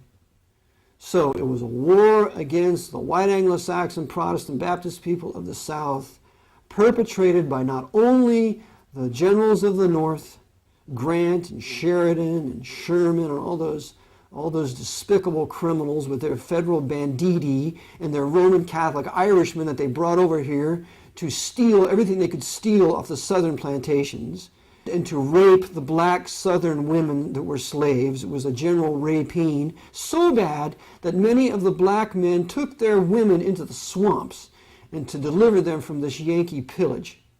It was a complete and total grand theft and larceny of the Southern people. In spite of the treacherous behavior on both sides, on April 9, 1865, General Robert E. Lee surrendered his Confederate Army to General Ulysses S. Grant at the village of Appomattox Courthouse in Virginia. 2 days later, on April 11th, Lincoln made a speech discussing post-war America. In the speech, Lincoln spoke in a conciliatory manner toward the Southern states.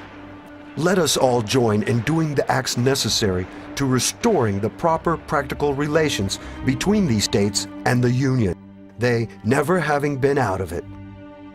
These words, taken with the amnesty for all Southerners that Lincoln had proclaimed in November of 1863, show us that the President was not looking for further reprisals or punishments against the South. However, Rome and the Holy Alliance wanted no amnesty for the South. And going back to the hated Constitution with states' rights and freedoms derived from the Bible.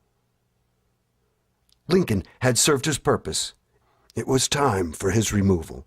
Lincoln was a useful tool, thinking he was actually saving the Union because he wanted to restore the southern states on the same footing they had left the Union, which would have frustrated the purposes of the Jesuit order by making a consolidated empire out of all the states. To ensure total chaos, the Jesuits decided Lincoln would not be the only target. So they came up with this plan to assassinate not just Abraham Lincoln, but the entire government. The South had lost the Civil War, so they were going to take out Abraham Lincoln, Vice President Andrew Johnson, the head of the Northern Army Ulysses S. Grant, and the Secretary of the State William Seward, all in one night. On April 14, 1865, only 5 days after Lee's surrender, the conspirators struck. Abraham Lincoln was shot while watching a play at Ford's Theater.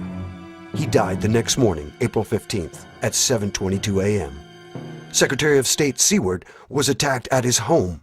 The assassin, Lewis Payne, repeatedly stabbed Seward and escaped. Miraculously, Seward recovered from his wounds. Vice President Johnson's assassin, George Atzelrod, lost his nerve at the last minute and fled the scene. And General Grant avoided his assassin by leaving town earlier in the day to check on a sick friend.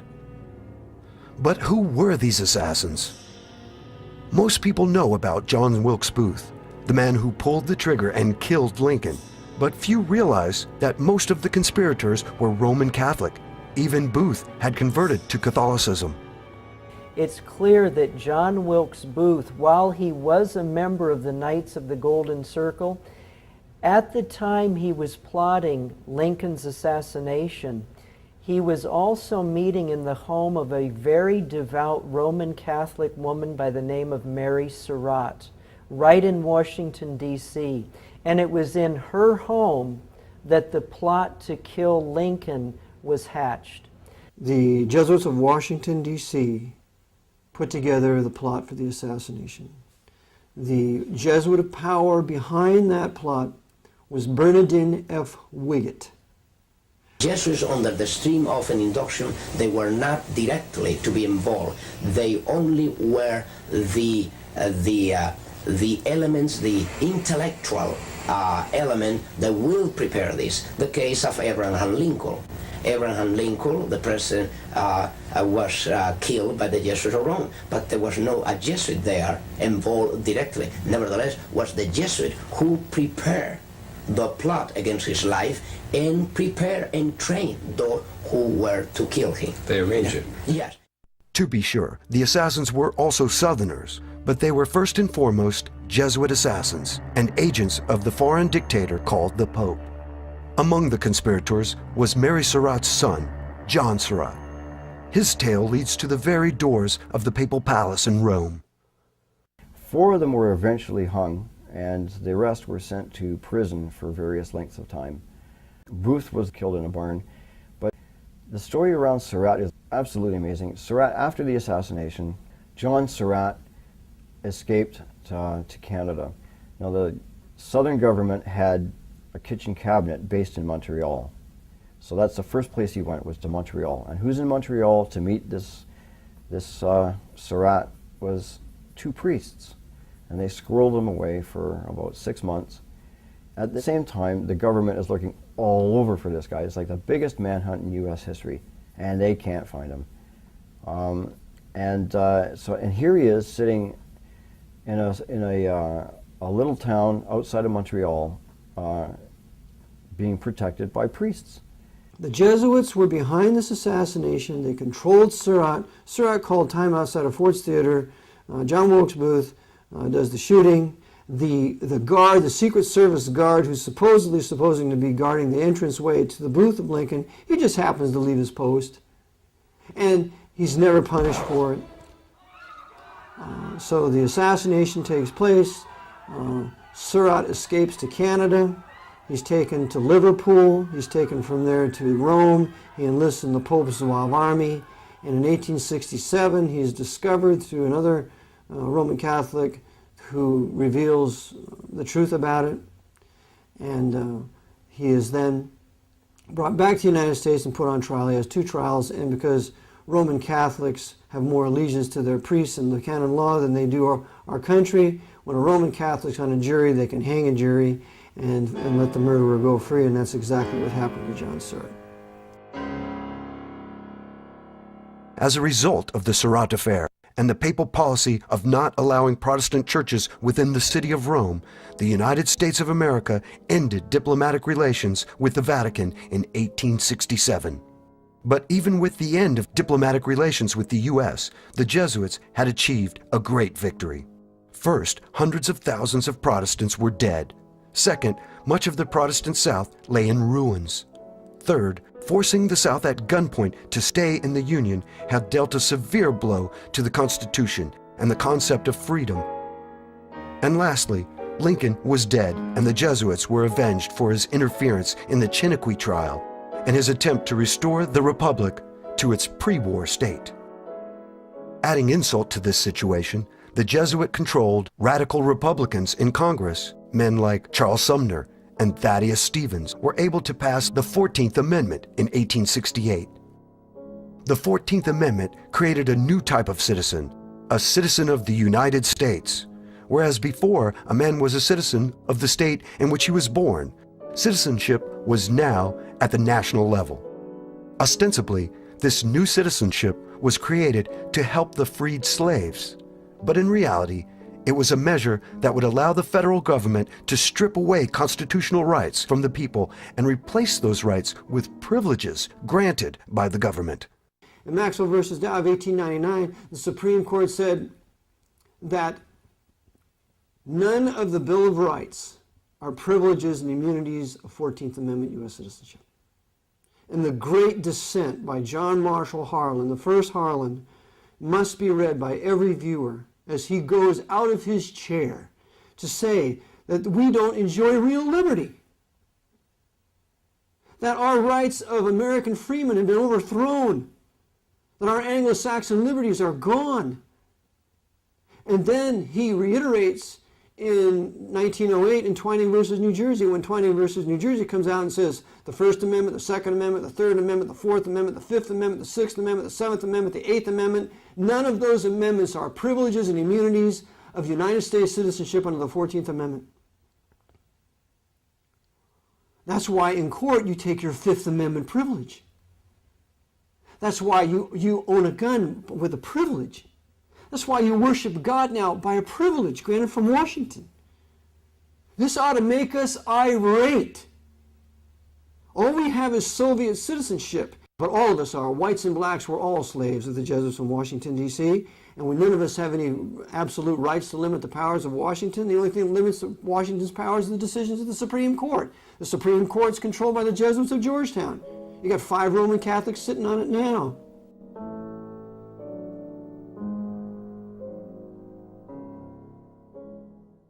But why was it so important to the Jesuits to create a nation? In his book, A Constitutional View of the Law of the Late War Between the States, Alexander Stevens tells us why. In Volume 2, Alexander Stevens tells us on page 650 the real reason of the 14th Amendment. Quote, consolidation and empire. That's the purpose of the amendment. Consolidation of the states and empire. That's why I call it the Pope's Holy Roman 14th Amendment, corporate fascist, socialist, communist empire created by this 14th Amendment. He goes on and says, they have not as yet openly denied the federative character of the government. However, in direct war upon its principles, their acts have been covertly aimed. This is an exceedingly important fact to be specifically noted and kept in mind. These monstrous reconstruction measures, with all their enormities and fatal tendencies towards ultimate complete centralism and empire, are still based upon the assumption that the states, as separate integral parts, constitute members of what is still, in words at least, acknowledged to be a federal union. All these bold usurpations of power are, upon their face, nothing but resorts to induce or to compel under duress the peoples of the several southern states to go through the forms of adopting the 14th Amendment as an additional article to the Constitution.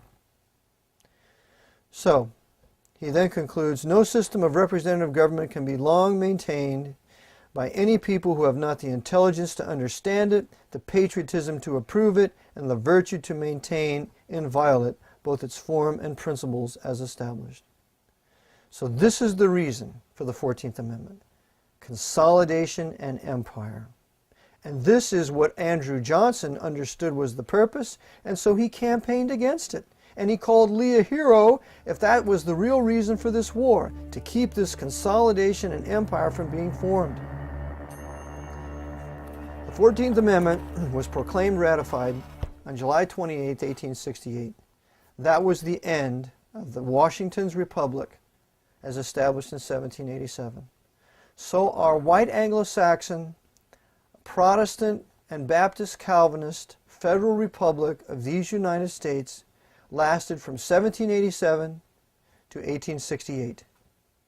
And a new nation was established in 1868, and that is called the American Empire in my book, and it has existed from 1868 to the present.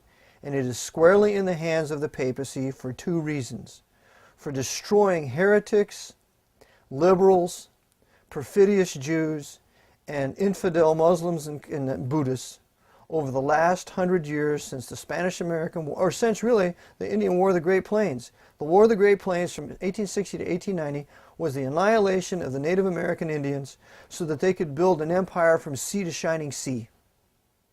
A terrible crime. And it was all led by a Roman Catholic Army general named Philip Sheridan, who was advised by America's most powerful Western Jesuit at the time, Pierre de Smet. And it was this Philip Sheridan who said, the only good Indian is a dead Indian. With the 14th Amendment, the Constitution of the Founding Fathers was tossed into the dustbin of history, and centralization of power in Washington, D.C. was well underway. Now the American empire could begin in earnest. The American states, both in the North and South, would be subservient to the federal government and would be essentially slaves to this new master. In rapid succession, the United States found itself in one war after another. The Spanish-American War, World War I, World War II, the Korean War, the Vietnam War, the Cold War, Gulf War I, Gulf War II, and a host of smaller police actions, such as in Somalia, Bosnia, Afghanistan, and Libya. Looking over the last 150 years, one can discern the influence of the Jesuits in the initiation of these wars and conflicts for the purpose of building a world empire under their control. Early in the 20th century, the Jesuits were determined to start a new European war. Germany expelled the Jesuits in 1872. Russia had expelled the Jesuits in 1820. France had expelled the Jesuits in 1880. Britain had formally, although not in actuality, had formally expelled the Jesuits in 1829. Every country in Europe, Switzerland, 1848, every country in Europe had expelled the Jesuits except Belgium. And so the Jesuits said, well, now we're going to have to punish these people because they obviously didn't learn the lesson with Napoleon Bonaparte. So what we're going to do is we're going to use Britain and we're going to use America, and we're going to have a second 30 Years' War. The first one was from 1618 to 1648. The second one's going to be from 1914 to 1945. We're going to have World War I. We're going to have the Bolshevik Revolution. We're going to have the Spanish Civil War. We're going to have World War II.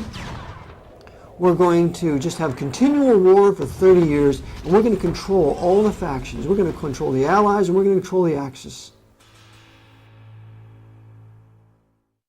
The assassination of Archduke Franz Ferdinand was the spark that ignited the First World War. Archduke Franz Ferdinand was the heir apparent to the Austro-Hungarian throne. His inclusive policy towards the Slavic peoples and lenient treatment of Orthodox Christian Serbia made him unacceptable to Rome. He therefore could not be allowed to rule. The assassination was set for July 26, 1914.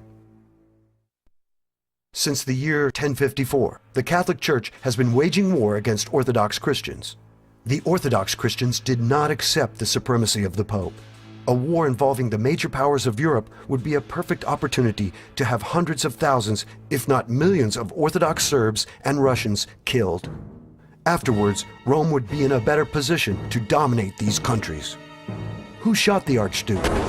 Gavrilo Princip, a member of the secret society called the Black Hand. The Black Hand was founded by Freemasons. During the trial, Princip testified that his colleague, Saganovich, told me he was a Freemason, and on another occasion told me that the heir apparent, Franz Ferdinand, had been condemned to death by a Freemason's lodge. Even though a Masonic group carried out the murder, all of Serbia was blamed. It was never pointed out at that time that the assassins were linked to Freemasonry, and that its upper levels had been under the control of the Jesuits for nearly a century.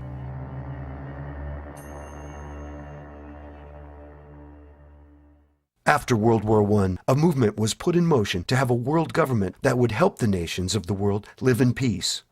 A peace controlled by the Jesuits.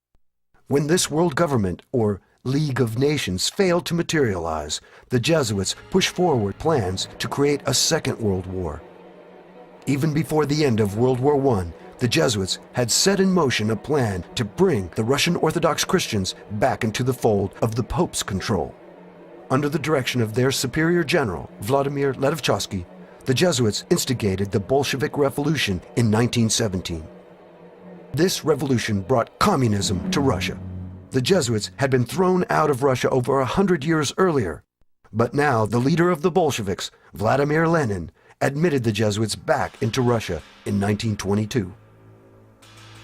Lenin proved fickle and showed signs of disloyalty to the Jesuits. For this, he was poisoned, and his replacement, Joseph Stalin, was ready to carry on with the Vatican's bidding. As a boy, Stalin had obtained a scholarship to attend Tiflis Theological Seminary. Openly, the school was Orthodox Christianity, but behind the scene, it was run by the Jesuits. In 1931, Stalin was interviewed by Emil Ludwig. Ludwig, do you not admit that the Jesuits have good points? Stalin, yes. They are systematic and persevering in working to achieve sordid ends, but their principal method is spying, prying, worming their way into people's souls and outraging their feelings. Once in power, Stalin killed millions of people, both Jews and Orthodox Christians. He killed anyone who would resist the new Soviet state he created based on Marxism.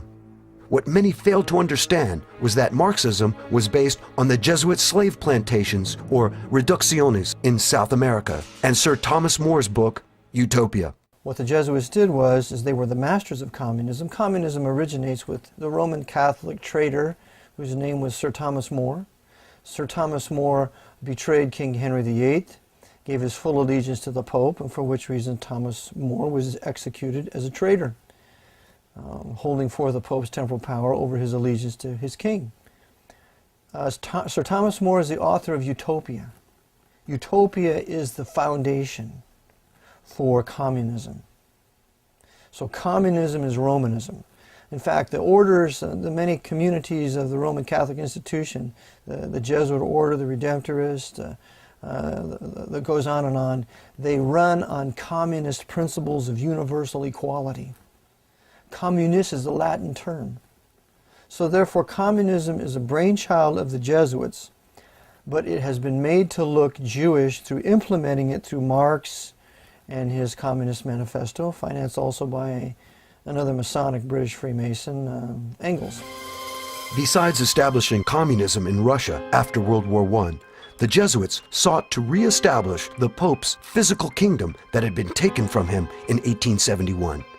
On June 7, 1929, the Lateran Treaty was ratified, which re-established the Pope's domain called Vatican City. The new Prime Minister of Italy, Benito Mussolini, was instrumental in bringing about the treaty. The treaty occurred only a few months before the economic crash that started in America and quickly spread around the world, called the Great Depression. Approximately $90 million worth of gold in lira, I think it was about $1 billion worth of lira, something like that, was given to the papacy by the Italian government. So that, for reparations, for lack of a better word, because we had been suppressed from 1870 to 1929, you owe us all this money. So, Benito Mussolini enslaves the Italian Catholic people, makes them pay this huge sum, which they didn't want to pay. And what does the papacy do with this money? Well, this treaty's in about February or March. In October, the Jesuits crashed the American stock market. And they used their number one short seller, the Irish Roman Catholic Joseph P. Kennedy, to do it. So they sell short, the margin calls can't be met, the stock market crashes, and what happens? The Vatican takes their millions of dollars that they got from Mussolini and they invest it in all the corporations and businesses that are busted on Wall Street, and they buy it all for pennies. So by the time Wall Street comes back into power, the Archbishop of New York completely controls all the major corporations in this country. As banks began to fail, the Federal Reserve did not act to pump money into the system, which it should have done had those in control of it wanted to keep the banks afloat. As the chaos lingered and many lost their jobs and were driven into poverty, the Jesuits created a dictatorship out of the office of the President of the United States. In March 1933, the new president, Franklin Delano Roosevelt, signed into law a state of national emergency. Under such a state of emergency, the Constitution was set aside, ostensibly for the public good, until the emergency was canceled by the president. Roosevelt never canceled the emergency. This was verified in 1973 by the Church Matthias Committee and published in Senate Report 93-549. No American president since then has canceled the emergency. And even though Congress passed the National Emergency Termination Act in 1974, this termination was in name only. The reality was that the emergency powers taken were never returned. They continued in the U.S. Code as permanent powers. Thus, we are currently in a state of emergency or dictatorship. It should also be noted that Roosevelt was a 32nd degree Freemason. FDR was obliged to follow the orders of the head of this secret society. His oath to Freemasonry superseded his oath to the U.S. Constitution. And as we have seen, the man in control of Freemasonry was the Jesuit Superior General. In Germany, the Vatican had in place Adolf Hitler. It is usually not emphasized, but Hitler was a Roman Catholic. Hitler praised the Roman Catholic Church, saying that, "Until now, there has never been anything more grandiose on the earth than the hierarchical organization of the Catholic Church." Heinrich Himmler, Hitler's head of the SS, was also a Roman Catholic.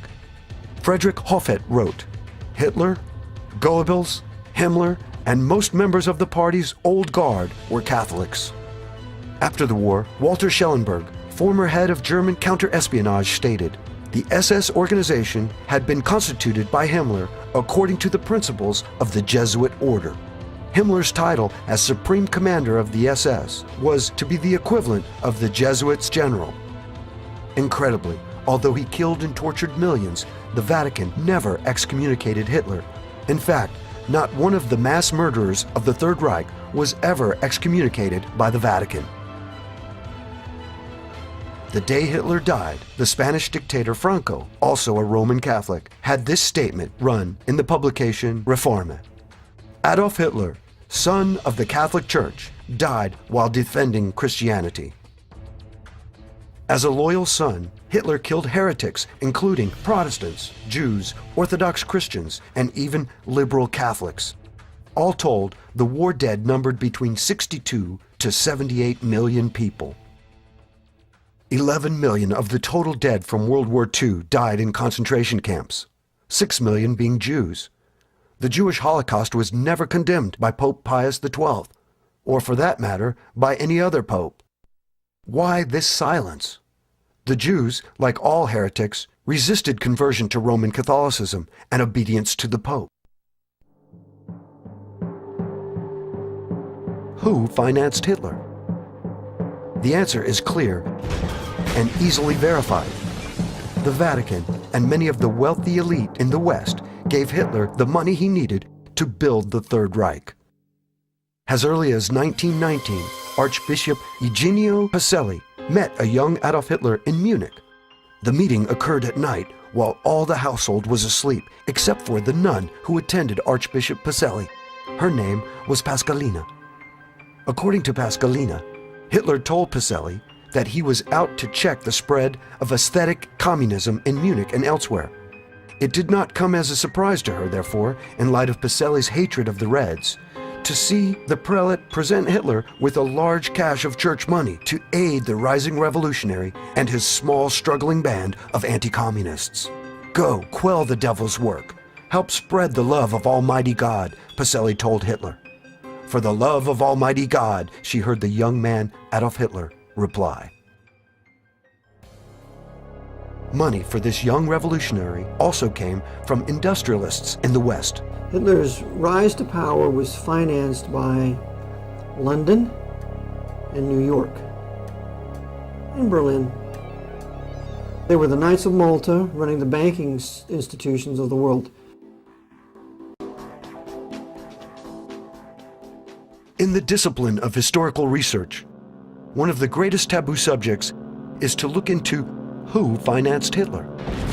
The answer is clear and easily verified. The Vatican and many of the wealthy elite in the West gave Hitler the money he needed to build the Third Reich. Many do not realize that Prescott Bush, the grandfather of President George W. Bush, and George Herbert Walker, the maternal great-grandfather of President George W. Bush, were Nazi collaborators. Along with Averill Harriman, they set up Union Banking Corporation as a complex money laundering operation for a number of Nazi front businesses. Documents at the National Archives and the Library of Congress show conclusively that Prescott Bush and George Herbert Walker should have been tried for treason because their Nazi dealings continued after the U.S. entered World War II. They had continued to do business with their primary Nazi patron, who was Fritz Thyssen, who backed Hitler beginning in 1921 and who was the wealthiest man in Germany, and a steel and coal baron who, with his partner Friedrich Flick, essentially built the Nazi war machine along with I.G. Farben.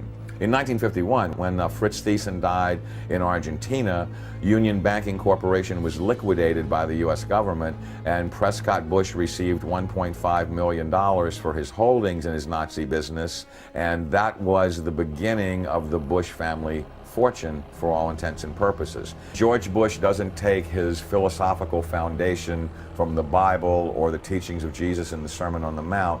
George Bush takes his inspiration from what he learned in Skull and Bones and from the Thule Society that Hitler and Goebbels and Goring cut their teeth in, Bohemian Grove, these evil organizations that perpetrate the ugly things that these criminals are doing to this country, for which they must be held accountable.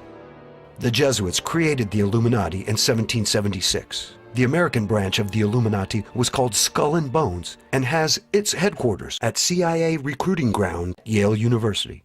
Prescott Bush was a member, as was his son and grandson, President George W. Bush. It is interesting that in the 2004 presidential election, two Skull and Bones members ran against each other. You were both in Skull and Bones, the secret society. It's so secret we can't talk about it. What does that mean for America? The conspiracy theorists are going to go wild. I'm sure they are. I don't know. I haven't seen the web. Number 322? First of all, he's not the nominee. And, look, I look forward... Are you prepared to lose? No, I'm not going to lose. You both were members of Skull and Bones, a secret society at Yale. What does that tell us? Not much, because it's a secret. Is there a secret handshake? Is there a secret code? I wish there were something secret I could manifest. 322, a secret number? There are all kinds of secrets, Tim, but one thing is not a secret. I disagree with this president's direction. It is evident that the Bush family and others are under and have been under the control of the Jesuits for decades. Most people are familiar with Hitler's book, Mein Kampf. However, it may surprise many that Hitler did not write the book. Adolf Hitler was not a writer. Adolf Hitler was a newspaper reader. According to Kurt Kruger's great book, I Was Hitler's Doctor, it was published in 1934, he said that Hitler's lair was just filled with old newspapers, that's all he ever did was read. These old newspapers. He was not a writer. He was not a student of history. He was not a student of culture. If you read Mein Kampf, whoever wrote it knew the cultures of many different countries over many different centuries. They knew all about political practices. The writers of Mein Kampf were brilliant. And Mein Kampf, according to Leo Lehman, who was an Irish Roman Catholic priest, who wrote Behind the Dictators in 1942, said that Father Bernard Stampfel was the real author of Mein Kampf. Adolf Hitler was created to be an instrument of the Jesuits, and like Napoleon, Hitler served his creator well. Millions of the Vatican's enemies were dead, and America forgot George Washington's warnings and abandoned its policy of isolationism. During World War II, the Vatican targeted the Orthodox Christians in Croatia for destruction. As in World War I, the Orthodox Serbians of Croatia suffered again in World War II. A campaign of terror and murder was inflicted on the Serbs by the Croatian Ustaše regime. The leader of the Ustaše was Ante Pavelić, a Roman Catholic. Pavelić and the Ustaše murdered around 500,000 people, while 250,000 were expelled and another 200,000 were forced to convert to Catholicism. Like the Jewish Holocaust, Pope Pius XII never condemned these atrocities, nor has any pope since then condemned them. Once the war had concluded, the Vatican helped former Nazis escape Germany to safe havens in South America. They even helped Ustaše leader Pavelić escape to Argentina. Pope Pius XII was the pope who saved hundreds of thousands of Europe's Nazis who passed through Vatican monasteries, Dominican, Benedictine, and Jesuit, where they were given shelter, new identities, new passports, sent largely to South America, but there were plenty sent elsewhere, including to the United States, where there was even a program to get the good ones out, Operation Paperclip, which is well known, but Canada let in, and I know this, Mackenzie King let in tons of Nazis who passed through the Vatican monasteries, and this Pope Pius XII could, it's impossible he didn't know about that.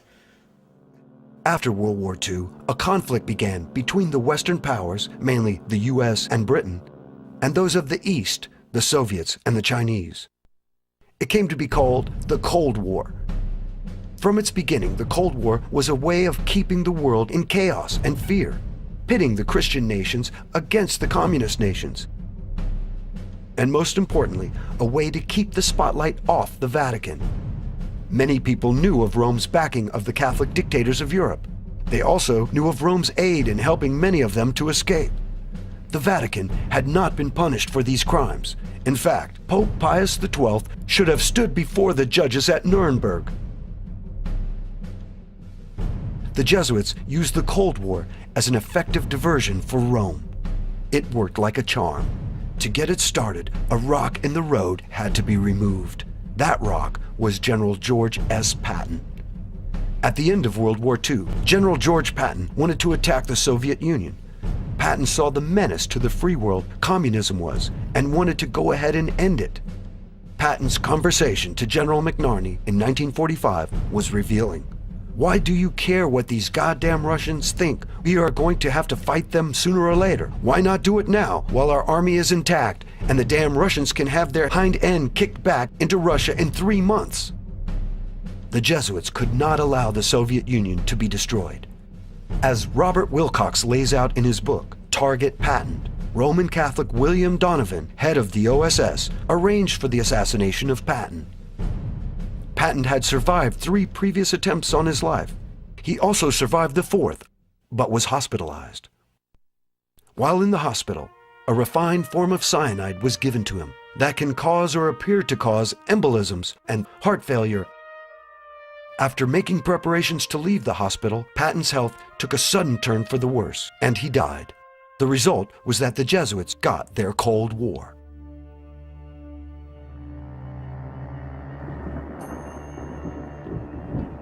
During the Cold War, the activity of 2 U.S. presidents, John Kennedy and Ronald Reagan, reveals much about the power of the Jesuits. John Kennedy was a Roman Catholic who turned against the Vatican and the Jesuits.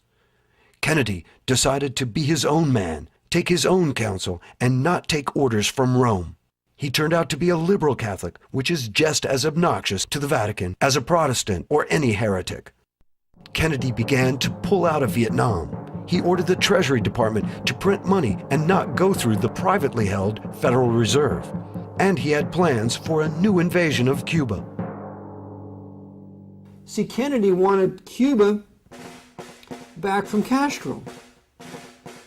The big lie is that Kennedy, he canceled the orders. He didn't cancel the orders. McGeorge Bundy canceled the order for the air cover in the Bay of Pigs. That's according to Fletcher Prouty in his book JFK. And on the USS Essex, which was an aircraft carrier there, that the captain was told not to give any air cover to the invading patriots there in Cuba. But that cover was canceled, not by JFK, because the night before he said he gave a go-ahead. And to prove this point, there's a book that's been released about a year ago called Ultimate Sacrifice, written by Waldron. And in that book, it shows that JFK had planned to invade Cuba on December 1st, 1963, and get rid of that Jesuit, Fidel Castro. On November 22nd, he was killed, even 9 days before the invasion was to take place. Like the assassination of Abraham Lincoln, John F. Kennedy's assassination was meticulously planned and executed, with Lee Harvey Oswald as the patsy. But you see, Gene Hill with Mary Moorman were right there at the limousine. And Gene Hill and Mary Moorman said that the driver turned around and shot. But they thought the driver was shooting back at the shooter. They didn't know the driver was shooting JFK in the head, along with the storm drain shooter. A simultaneous headshot. That shot from the grassy knoll was a distraction. They had a smoke. I mean, we've had smokeless gunpowder since the turn of the century. I mean, why would they use a rifle and have smoke? It was a distraction for the crowd to run up to the grassy knoll, because the real shooters was the storm drain shooter and the driver shooting Kennedy in the head simultaneously. And I show in my book, Kennedy was shot 5 times. The assassination was done in a very public way to show other would-be presidents what would happen if orders were not followed. The assassination of John F. Kennedy is done in broad daylight as a warning to all the other leaders of the world, but it's also done with this viciousness, because you see, JFK was a Catholic, and they wanted to kill their Catholic boy who refused to uphold the temporal power of the Pope.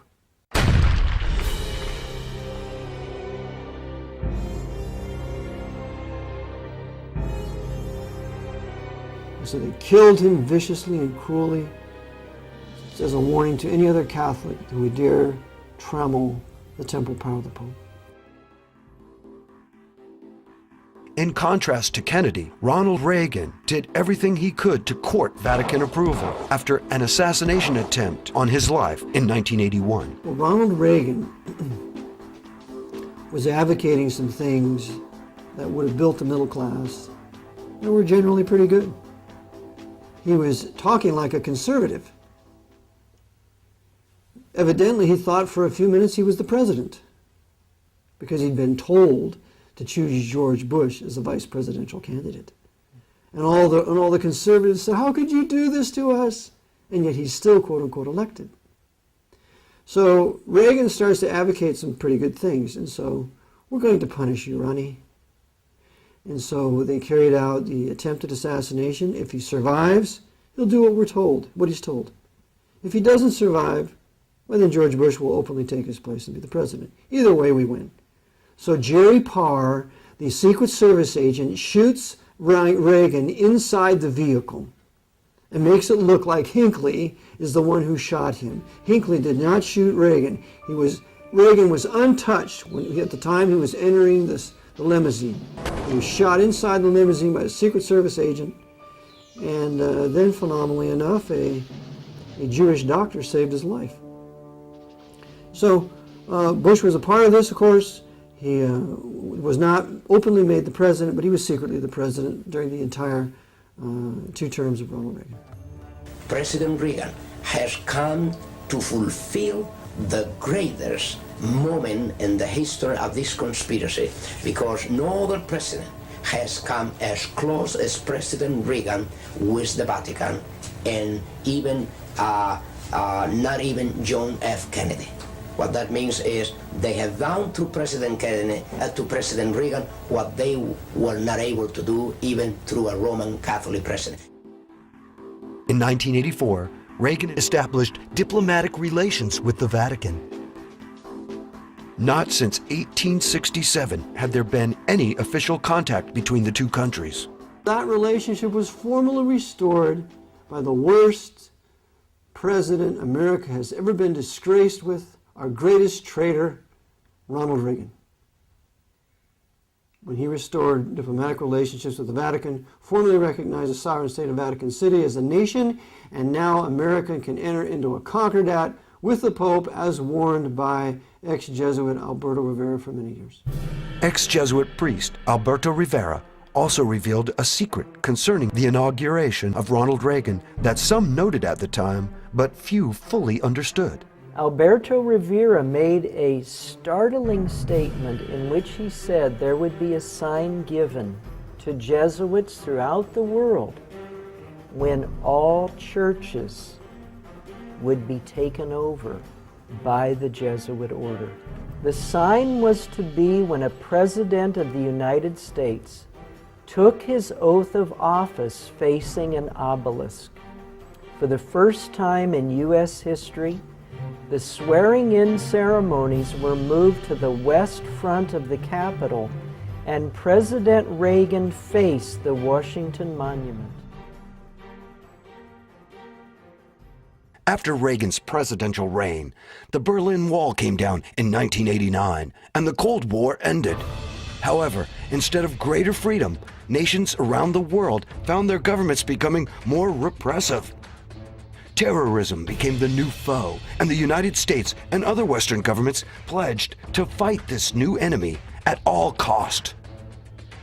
That included taking away all God-given rights from the people in order to bring about supposed peace and safety.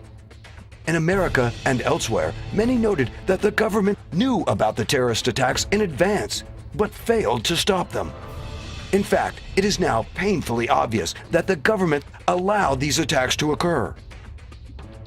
Unfortunately, the American people find themselves in the same situation and making the same mistake that the Southern people made before the war between the states. In the 1800s, the South, like the North, had Jesuit-controlled Freemasons and coadjutors in key religious, political, and military positions. Many newspapers were also under Rome's control. These men and media outlets created the agitation towards war.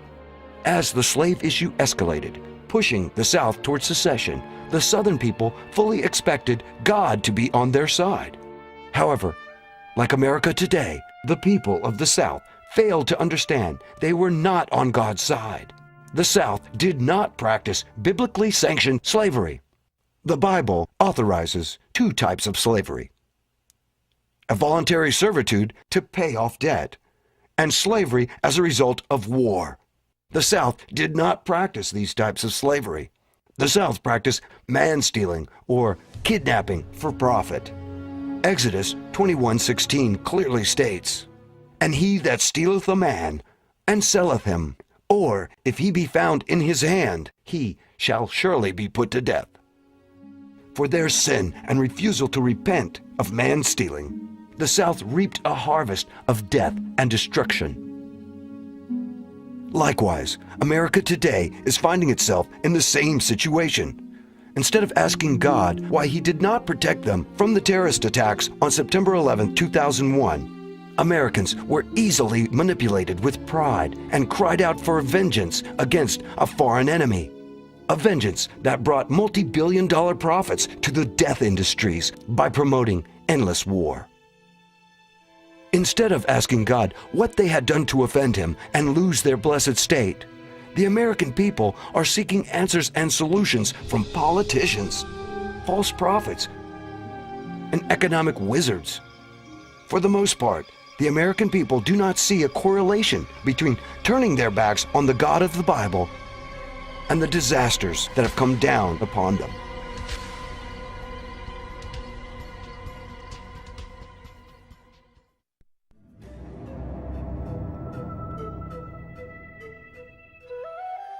At the beginning of the 20th century, the Jesuits decided to implement their plans to create a central bank in the United States.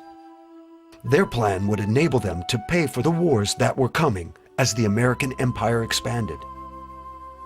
Once this was accomplished, the common man would hold worthless paper, and the Jesuits would be in a position to fund new wars using the U.S. military as its muscle. The Jesuits, in their Counter-Reformation, have set out to destroy the Protestant Reformation, which had a middle class and private rights and private wealth and private land ownership.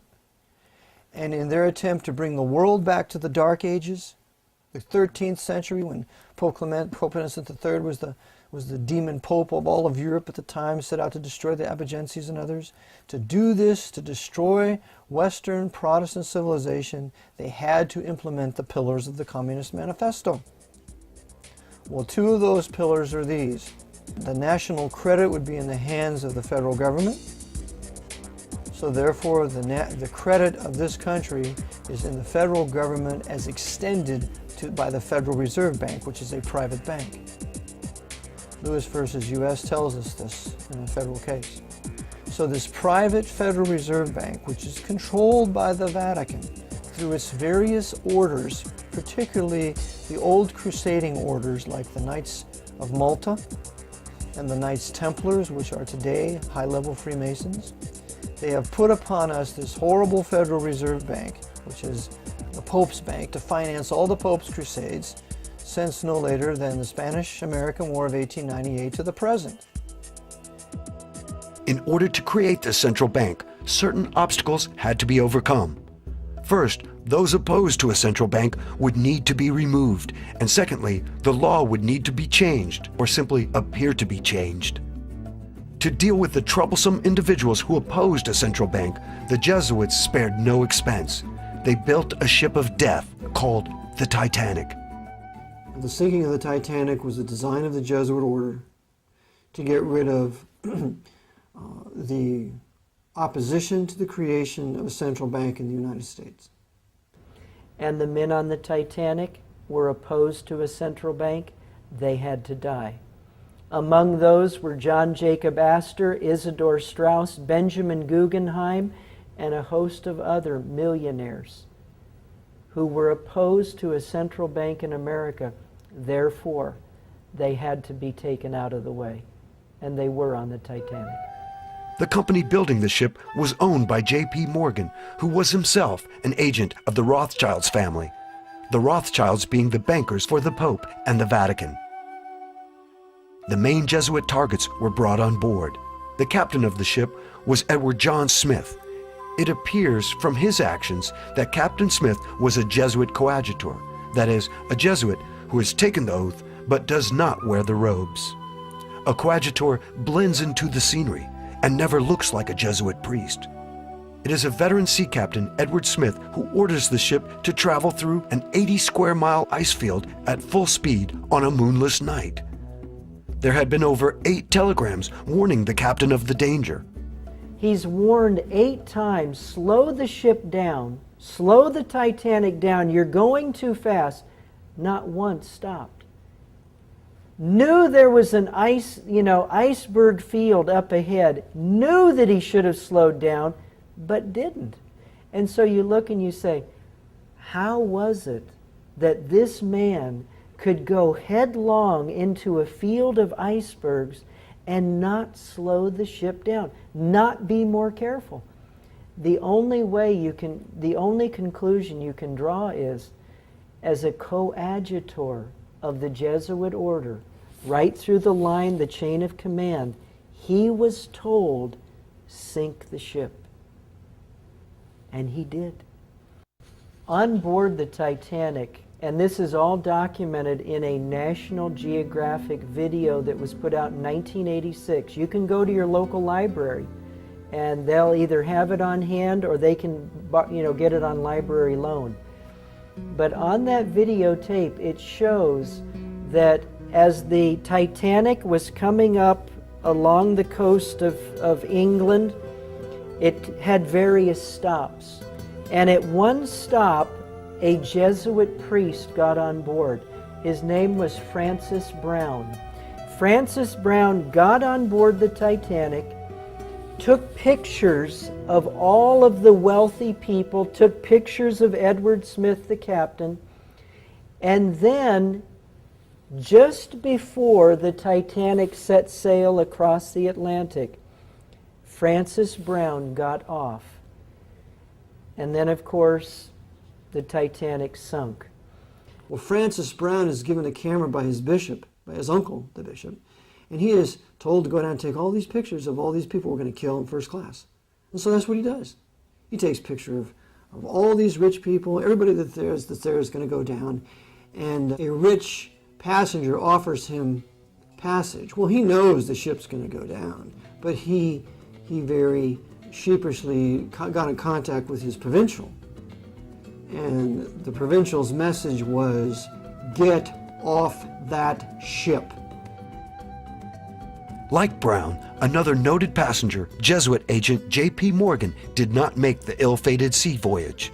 Even though booked on the ship for passage to America, Morgan also fortuitously canceled at the last minute. Of course, J.P. Morgan, he had his own suite reserved for him.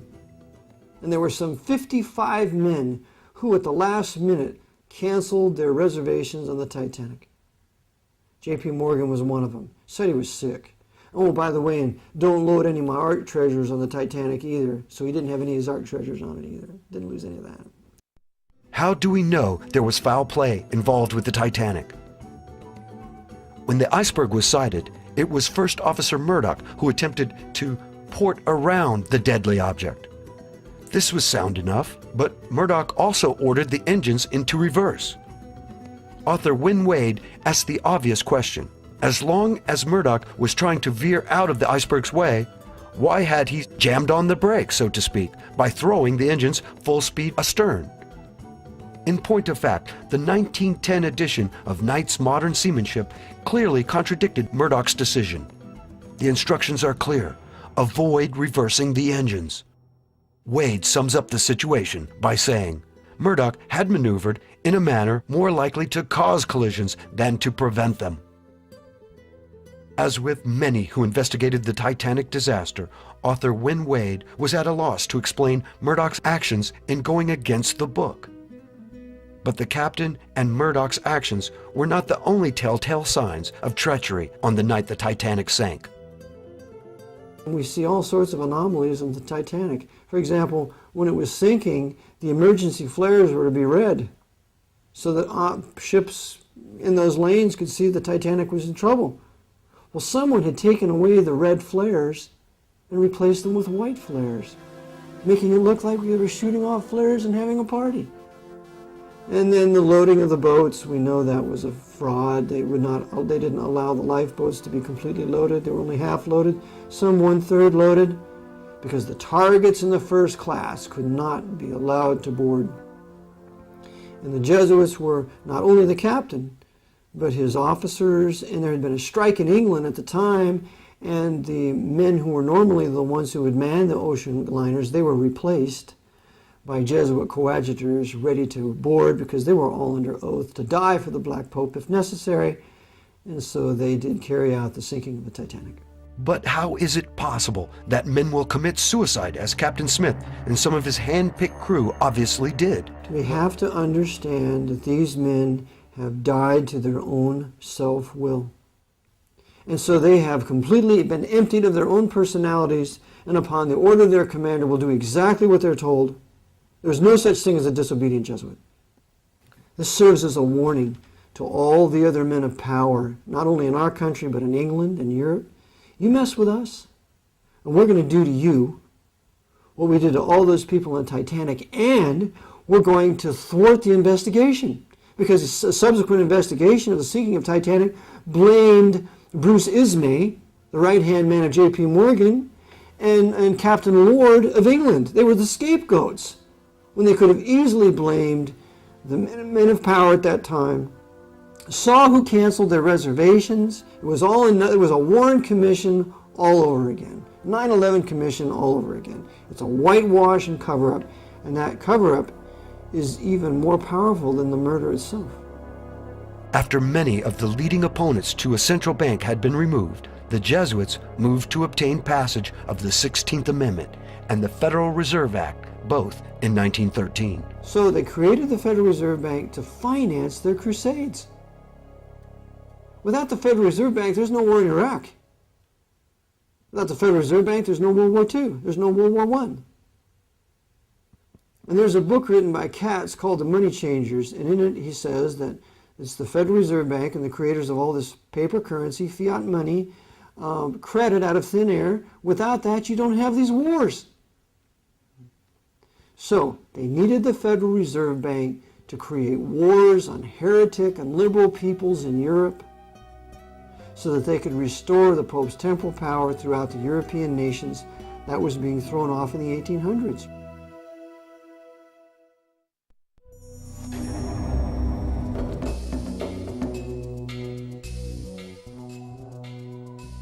Besides instigating wars and controlling the banking industry, the Jesuits have spent a great deal of time and effort attacking and undermining their number one enemy, the Bible, specifically the King James Bible.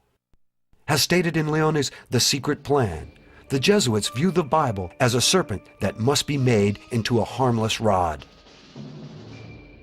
In an effort to undermine the validity of the Bible, especially the book of Genesis, the Jesuits promoted Charles Darwin's unproven theory of evolution.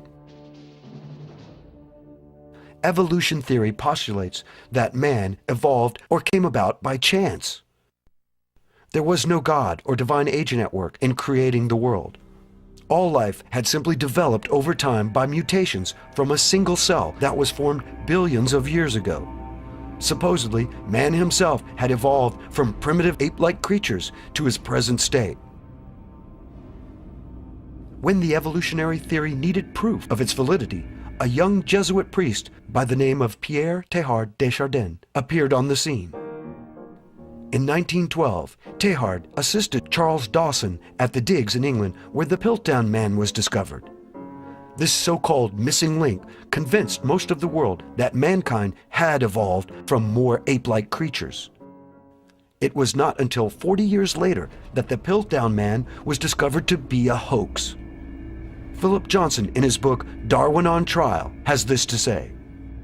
Many persons familiar with the evidence, including Stephen Jay Gould and Louis Leakey, have concluded that Teilhard de Chardin was probably culpably involved in preparing the Piltdown fraud. By the time Piltdown Man was exposed, a generation had been indoctrinated into the belief that the evolutionary theory had a solid foundation in science. The truth of the matter is that the evolutionary theory is questionable or bad science, with no solid foundations in truth. To illustrate this fact, let's look at an exchange between author Luther Sunderland and Dr. Colin Patterson. Luther Sunderland was a creationist author and exponent. In 1978, Dr. Patterson, a senior paleontologist at the British Museum of Natural History in London, published a book entitled Evolution. Sunderland wrote to Dr. Patterson and asked why the preeminent evolutionist had not included any pictures of transitional fossils in his book. Dr. Patterson candidly replied, "I fully agree with your comments on the lack of direct illustrations of evolutionary transitions in my book. If I knew of any, fossil or living, I would certainly have included them. You suggest that an artist should be used to visualize such transformations, but where would he get the information from? I could not, honestly, provide it, and if I were to leave it to artistic license, would that not mislead the reader?" Like a bombshell, this statement by Dr. Patterson hit the evolutionary world and enraged it. Patterson sought to pacify his evolutionary colleagues, but he never recanted. To those who had a modicum of common sense, it was evident that the evolutionary emperor was not wearing any clothes. Evolution was just a theory that had no hard evidence to back it up. In his 1996 book, Darwin's Black Box, Dr. Michael Behe made this rather pointed observation. In the face of the enormous complexity that modern biochemistry has uncovered in the cell, the scientific community is paralyzed. No one at Harvard University, no one at the National Institutes of Health, no member of the National Academy of Sciences, no Nobel Prize winner, no one at all can give a detailed account of how the cilium, or vision, or blood clotting, or any complex biochemical process might have developed in a Darwinian fashion. But in spite of this and other overwhelming evidence that the evolutionary theory had no foundation in fact, the Vatican came out with an extraordinary statement. On October 22, 1996, the same year as Behe's book, Pope John Paul II issued a statement to the Pontifical Academy in which he said, "New knowledge has led to the recognition of the theory of evolution as more than hypothesis." This endorsement of evolution showed the true nature of the Vatican. The God of the Bible had to be denied and relegated to the past. The Jesuit plan to cast doubt on the Bible as God's word of truth had come a long way. But Darwin's theory of evolution was not their greatest achievement in undermining biblical authority. The Jesuits set in motion an attack on the original Greek text of the Bible. The New Testament was written in Greek. For over 1900 years, the Greek text of the Scriptures had endured and come down to us as it was read by the first Christians. To be sure, we now only have copies of the originals, but the text has remained the same. Today, there are 5,686 Greek New Testament manuscripts in existence. Of these manuscripts, the majority, over 90%, have been used over the centuries as a basis for the text of the New Testament. This majority text came out of Antioch in Syria. Antioch became the headquarters for Christians of the first century, and the majority text is often referred to as the Antiochian text. But the authoritative line of manuscripts is more often called the Textus Receptus, or received text. The King James Version is based on the received text. In the past, there have been attempts to alter the received text. A group of Gnostic Christians centered in Alexandria, Egypt, altered some manuscripts in the 3rd century. The corrupted Alexandrian manuscripts downplayed the divinity of Jesus. The famous scholar Origen seems to have had a hand in this undertaking. However, the Christians of that time were not fooled. In the 4th century, another attempt to pass on these same corrupted manuscripts was led by the Roman Catholic scholar Jerome. Jerome made a translation of the Bible using the corrupted Alexandrian texts in 380 AD. Jerome called his translation the Vulgate. Jerome's new translation was promoted by Rome, and those who did not use it were persecuted. It was not until the Reformation that the uncorrupted received text was again used to translate God's Word into the common language. The result was such translations as Luther's German New Testament of 1522, Tyndale's English New Testament of 1526, the Geneva Bible of 1560, and the King James Bible of 1611. Since 1611, the King James Bible supplanted other English translations to become the most revered and cherished translations of Protestant Christians throughout the world. Then, in the late 1800s, two men worked to change that. These two biblical scholars were Brooke Foss Westcott and Fenton John Anthony Hort. Westcott and Hort created a new critical text based on the theory that the New Testament was preserved almost perfectly in the two oldest manuscripts, the Sinaiticus and the Vaticanus. The Sinaiticus manuscript was discovered in 1844 in a Roman Catholic monastery. Facsimile copies of the Vaticanus manuscript were brought out of the Vatican Library in the late 1800s.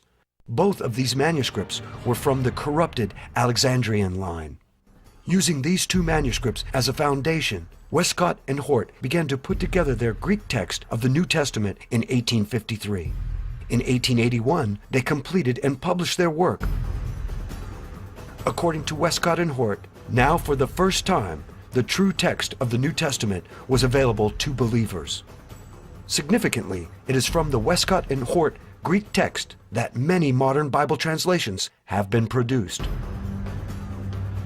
And what has been the effect of this change to those in the pews listening to the Word of God? With regard to John 1:18, we read in the King James Version, "No man hath seen God at any time. The only begotten Son, which is in the bosom of the Father, he hath declared him." The same verse in the New International Version, based on the Westcott-Hort text, reads, "No one has ever seen God, but God the one and only, who is at the Father's side, has made him known." Despite the somewhat confused rendering in the NIV, the change really amounts to altering only begotten Son to only begotten God. The appearance of this alteration in a small body of text originating from the veritable capital of Gnosticism, Alexandria, would suggest that the Gnostics made their mark in these texts and at this verse. Gnostics saw matter as evil and spirit as good. God was spirit and could not be involved with wicked matter or flesh, especially in the conception of a child. To Gnostics, the virgin birth was an impossibility. Another example of the corrupt influence of the Alexandrian manuscript was found in Acts 2:30. King David is spoken of in this verse as, "Being a prophet and knowing that God has sworn with an oath to him, that of the fruit of his loins, according to the flesh, he would raise up Christ to sit on his throne." The same verse in the New International Version, based on the Westcott-Hort text, reads, "But he was a prophet and knew that God had promised him on oath that he would place one of his descendants on his throne." This is a clear-cut example of the removal of a biblical statement concerning the literal incarnation and physical descendants of Jesus Christ from David. This is in line with many Gnostic systems, which viewed Christ as a purely spiritual being, an aeon emanating from the everlasting. The reading presented in the traditional text, where Christ in the flesh is said to be in physical descendants from David, would be antithetical to these speculative systems.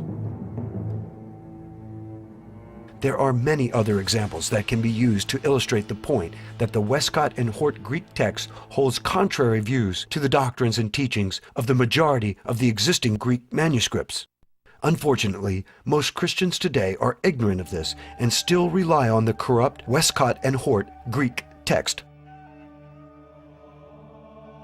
Since they have had such an impact on the biblical text from which many modern translations come, it might be helpful to know more about Westcott and Hort. Supposedly, these men were Protestants. Specifically, they were Anglican or Church of England scholars. Moreover, unlike what one would expect from a believer in the truth of the Word of God, Westcott did not believe that the first 3 chapters of Genesis should be taken literally. In a letter to Hort, Westcott stated, "No one now, I suppose, holds that the first 3 chapters of Genesis, for example, give a literal history. I could never understand how anyone reading them with open eyes could think they did." Westcott also doubted the miracle stories in the Bible. He stated, "I never read an account of a miracle, but I seem instinctively to feel its improbability." But even more telling is Westcott's devotion to John Henry Newman. Newman, along with several other Church of England clergymen, began the Oxford movement in 1833. The purpose of this secret movement was to reunite the Church of England with the Roman Catholic Church. That same year, a clandestine meeting was held in Rome between John Henry Newman, Richard Froude, and Monsignor Wiseman. When asked what it would take for the Church of England to be accepted back into the Roman Catholic Church, Monsignor Wiseman answered, "The Church of England must accept the Council of Trent in its entirety." Consider that. In 1833, the spokesman for the papacy brings up the acceptance of the Council of Trent as the main condition for reuniting with Rome. The Council of Trent met and declared 125 anathemas against the Protestant Reformation. The Pope and the Jesuits had not changed their minds then or to this day. For 12 years, Newman and his colleagues worked secretly to push the Church of England back into the arms of the papacy. When this secret society and its intentions were discovered, Newman and 150 followers defected to the Roman Church. It is apparent that Westcott was one of Newman's disciples who did not defect, but rather remained as a tool of Rome. Westcott's scholastic partner and pupil, Fenton John Anthony Hort, was no better in his biblical faith. Although Hort doubted the existence of a literal devil and of eternal punishment for the godless, he did believe in the Roman Catholic concept of purgatory. Hort stated that the idea of purgation, of cleansing as by fire, seems to me inseparable from what the Bible teaches us of the divine chastisements. Hort also adhered to the Roman Catholic teaching of baptismal regeneration. Hort stated, "We maintain baptismal regeneration as the most important of doctrines.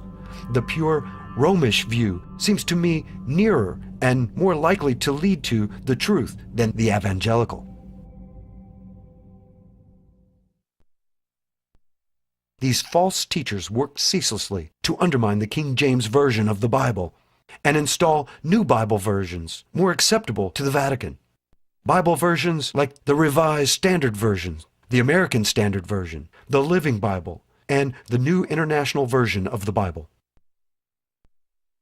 As mentioned earlier, the NIV is based on the Westcott-Hort Greek text and its successor, the Nestle-Aland Greek text. A Jesuit translator, Carlo Cardinal Martini, was on the translation committee for the NIV. For this supposedly Protestant translation of the Bible, a representative of a group sworn to destroy Protestants sat on the committee that created a Protestant Bible. So, is this really a Protestant Bible? Once doubt had sufficiently been cast on the Bible and its veracity, the Jesuits knew the public would be less inclined to rise up in revolt as more open and drastic measures were taken to suppress the true Word of God. In the 1962 Engel versus Vitale case, the U.S. Supreme Court voted that prayer in public school was unconstitutional. Why? Because it violated the First Amendment. Prayer in school had not violated the First Amendment for 175 years, but suddenly it did? The following year, in the case of Abington versus Shemp, the Supreme Court voted that the reading of the Bible was also a violation of the First Amendment. How did the Supreme Court arrive at these decisions? One only has to know that the Chief Justice of the court, Earl Warren, was a Freemason to see why the court voted as it did. And why did the President and Congress not impeach these Supreme Court justices and remove them from the court? The answer is simple. The President and Congress agreed with the decision. Otherwise, these godless justices would have been impeached and removed.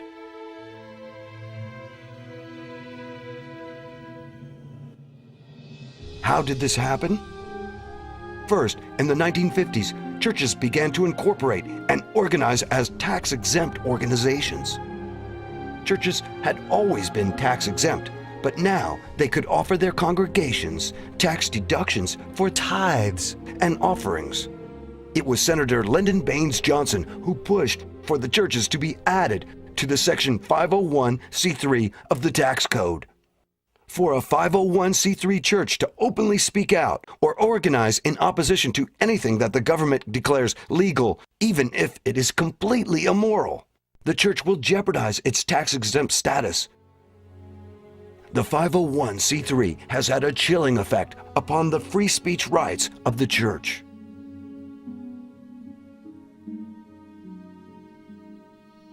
Another reason for the demise of the Protestant churches in America was that church pulpits and leadership had been infiltrated and subverted by Freemasons and Jesuit coadjutors. It was at this time, the late 50s and early 60s, that the Second Vatican Council met and set new goals for achieving old purposes. Vatican II fits right in harmony with the Council of Trent, because what you have is at Trent, the Catholic Church said, we will not compromise with Protestantism. And so between Trent in the 1540s and Vatican II from 1958 to 1963, you have Jesuit infiltration of all the churches, so that finally by 1958 to 1963, there's been enough infiltration done, and enough of the messages of those churches have been watered down. So now Rome comes in with the ecumenical movement. That's what John the 23rd did at Vatican II.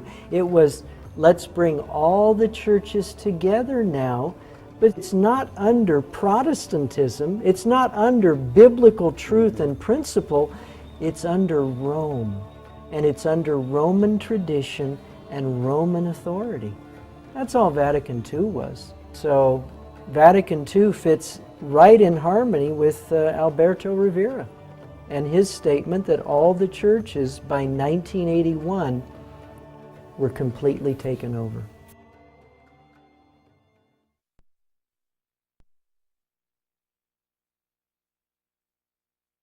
What is the ultimate goal of the papacy?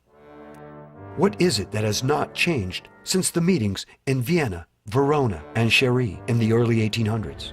The answer is domination of the world. The Vatican is seeking to create a one-world government or New World Order. And what will be the capital of this world government? Not Rome, but Jerusalem. In 1993, the Italian newspaper La Stampa carried a curious article that said the Vatican had gained control of a portion of the Temple Mount in Jerusalem. They want their capital back. The Crusades haven't ended.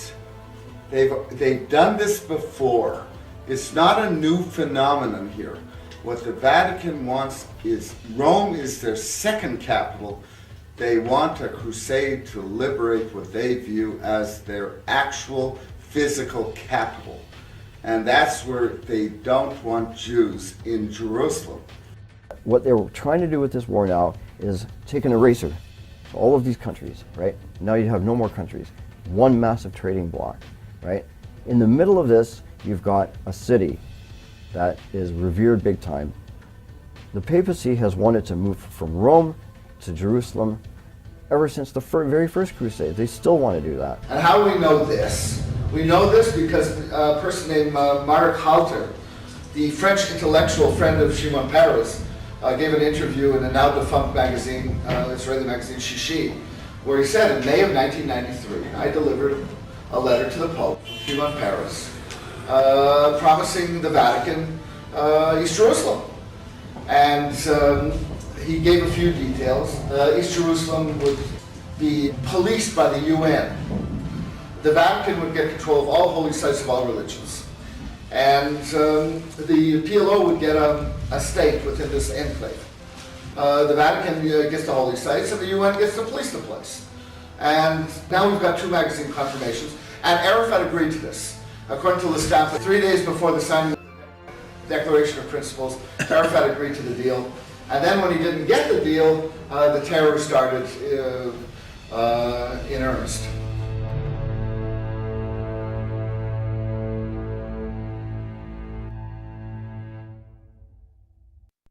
If you do not bow down to the Jesuit-controlled Roman Catholic leader, you are a heretic, and you must die. These are the words of the celebrated St. Thomas Aquinas. On the part of the Church, however, there is mercy which looks to the conversion of the wanderer, wherefore she condemns not at once, but after the first and second admonition, as the Apostle directs. After that, if he is yet stubborn, the Church, no longer hoping for his conversion, looks to the salvation of others by excommunicating him and separating him from the Church, and furthermore delivers him to the secular tribunal to be exterminated thereby from the world by death. During the Chiniquy trial, Abraham Lincoln put Bishop Foley on the stand. The bishop was forced to admit that St. Thomas was looked upon as one of the highest authorities. In fact, the Roman Catholic bishops swore that God himself had inspired what St. Thomas had written about the manner in which heretics should be treated by the Roman Catholics. If the Vatican has its way, the future for all who speak out against the Pope or who do not go along with the goals of the Jesuits is one of torture and death. This has been the fate of many world leaders, including presidents in the United States. It has also been the fate of others in all walks of life, like Confederate General Stonewall Jackson, those against the central bank on the Titanic, ex-Jesuit Alberto Rivera. In the Jesuit oath, the Jesuit states, "I will, when opportunity presents, make and wage relentless war, secretly or openly, against all heretics, Protestants, and liberals, as I am directed to do, to extirpate and exterminate them from the face of the whole earth." In light of all that has been exposed in this documentary, what is to be done? First and foremost, Christians should seek the Lord's guidance through daily prayer and Bible study. We should pray for a new reformation, not a false revival, nor one that piggybacks on a political movement, or even one that tries to take control of the existing Antichrist, Republican, and Democrat parties, but rather a reformation that emphasizes the God of the Bible, a Bible based on the Textus Receptus, like the King James Version. Secondly, the Bible tells Christians to separate ourselves from evil. Be ye not unequally yoked together with unbelievers. And in the same chapter, verse 17, "Wherefore come out from among them, and be ye separate, saith the Lord."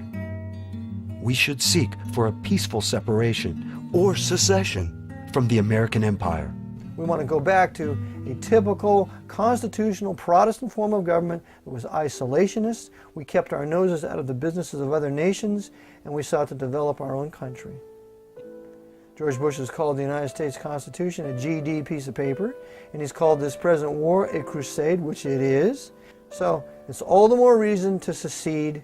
We're never going to get any relief. We need to have a move in every state for secession, where we can begin to withdraw from Rome on the Potomac, which is Washington, and we can reestablish state, national government once again and begin to govern our own affairs for what's best for that population or those populations in those states.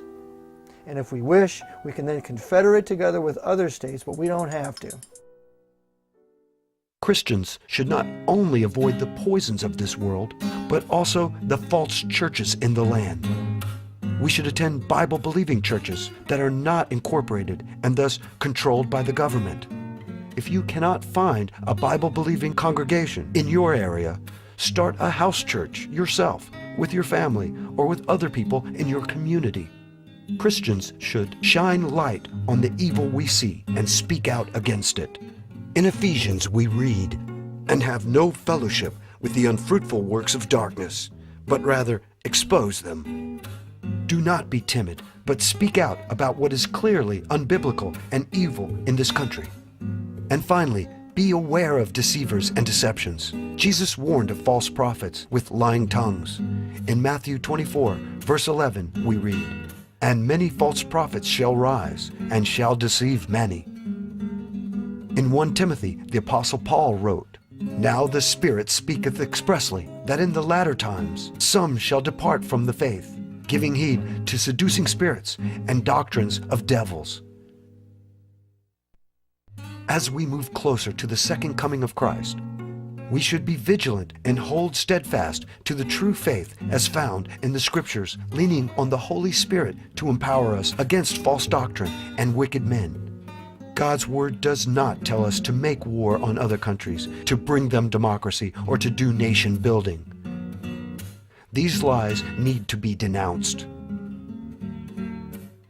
The Jesuits will not stop in their quest for world dominion and the setting up of a new world order. Christians are to resist this Antichrist system and be the light of the world.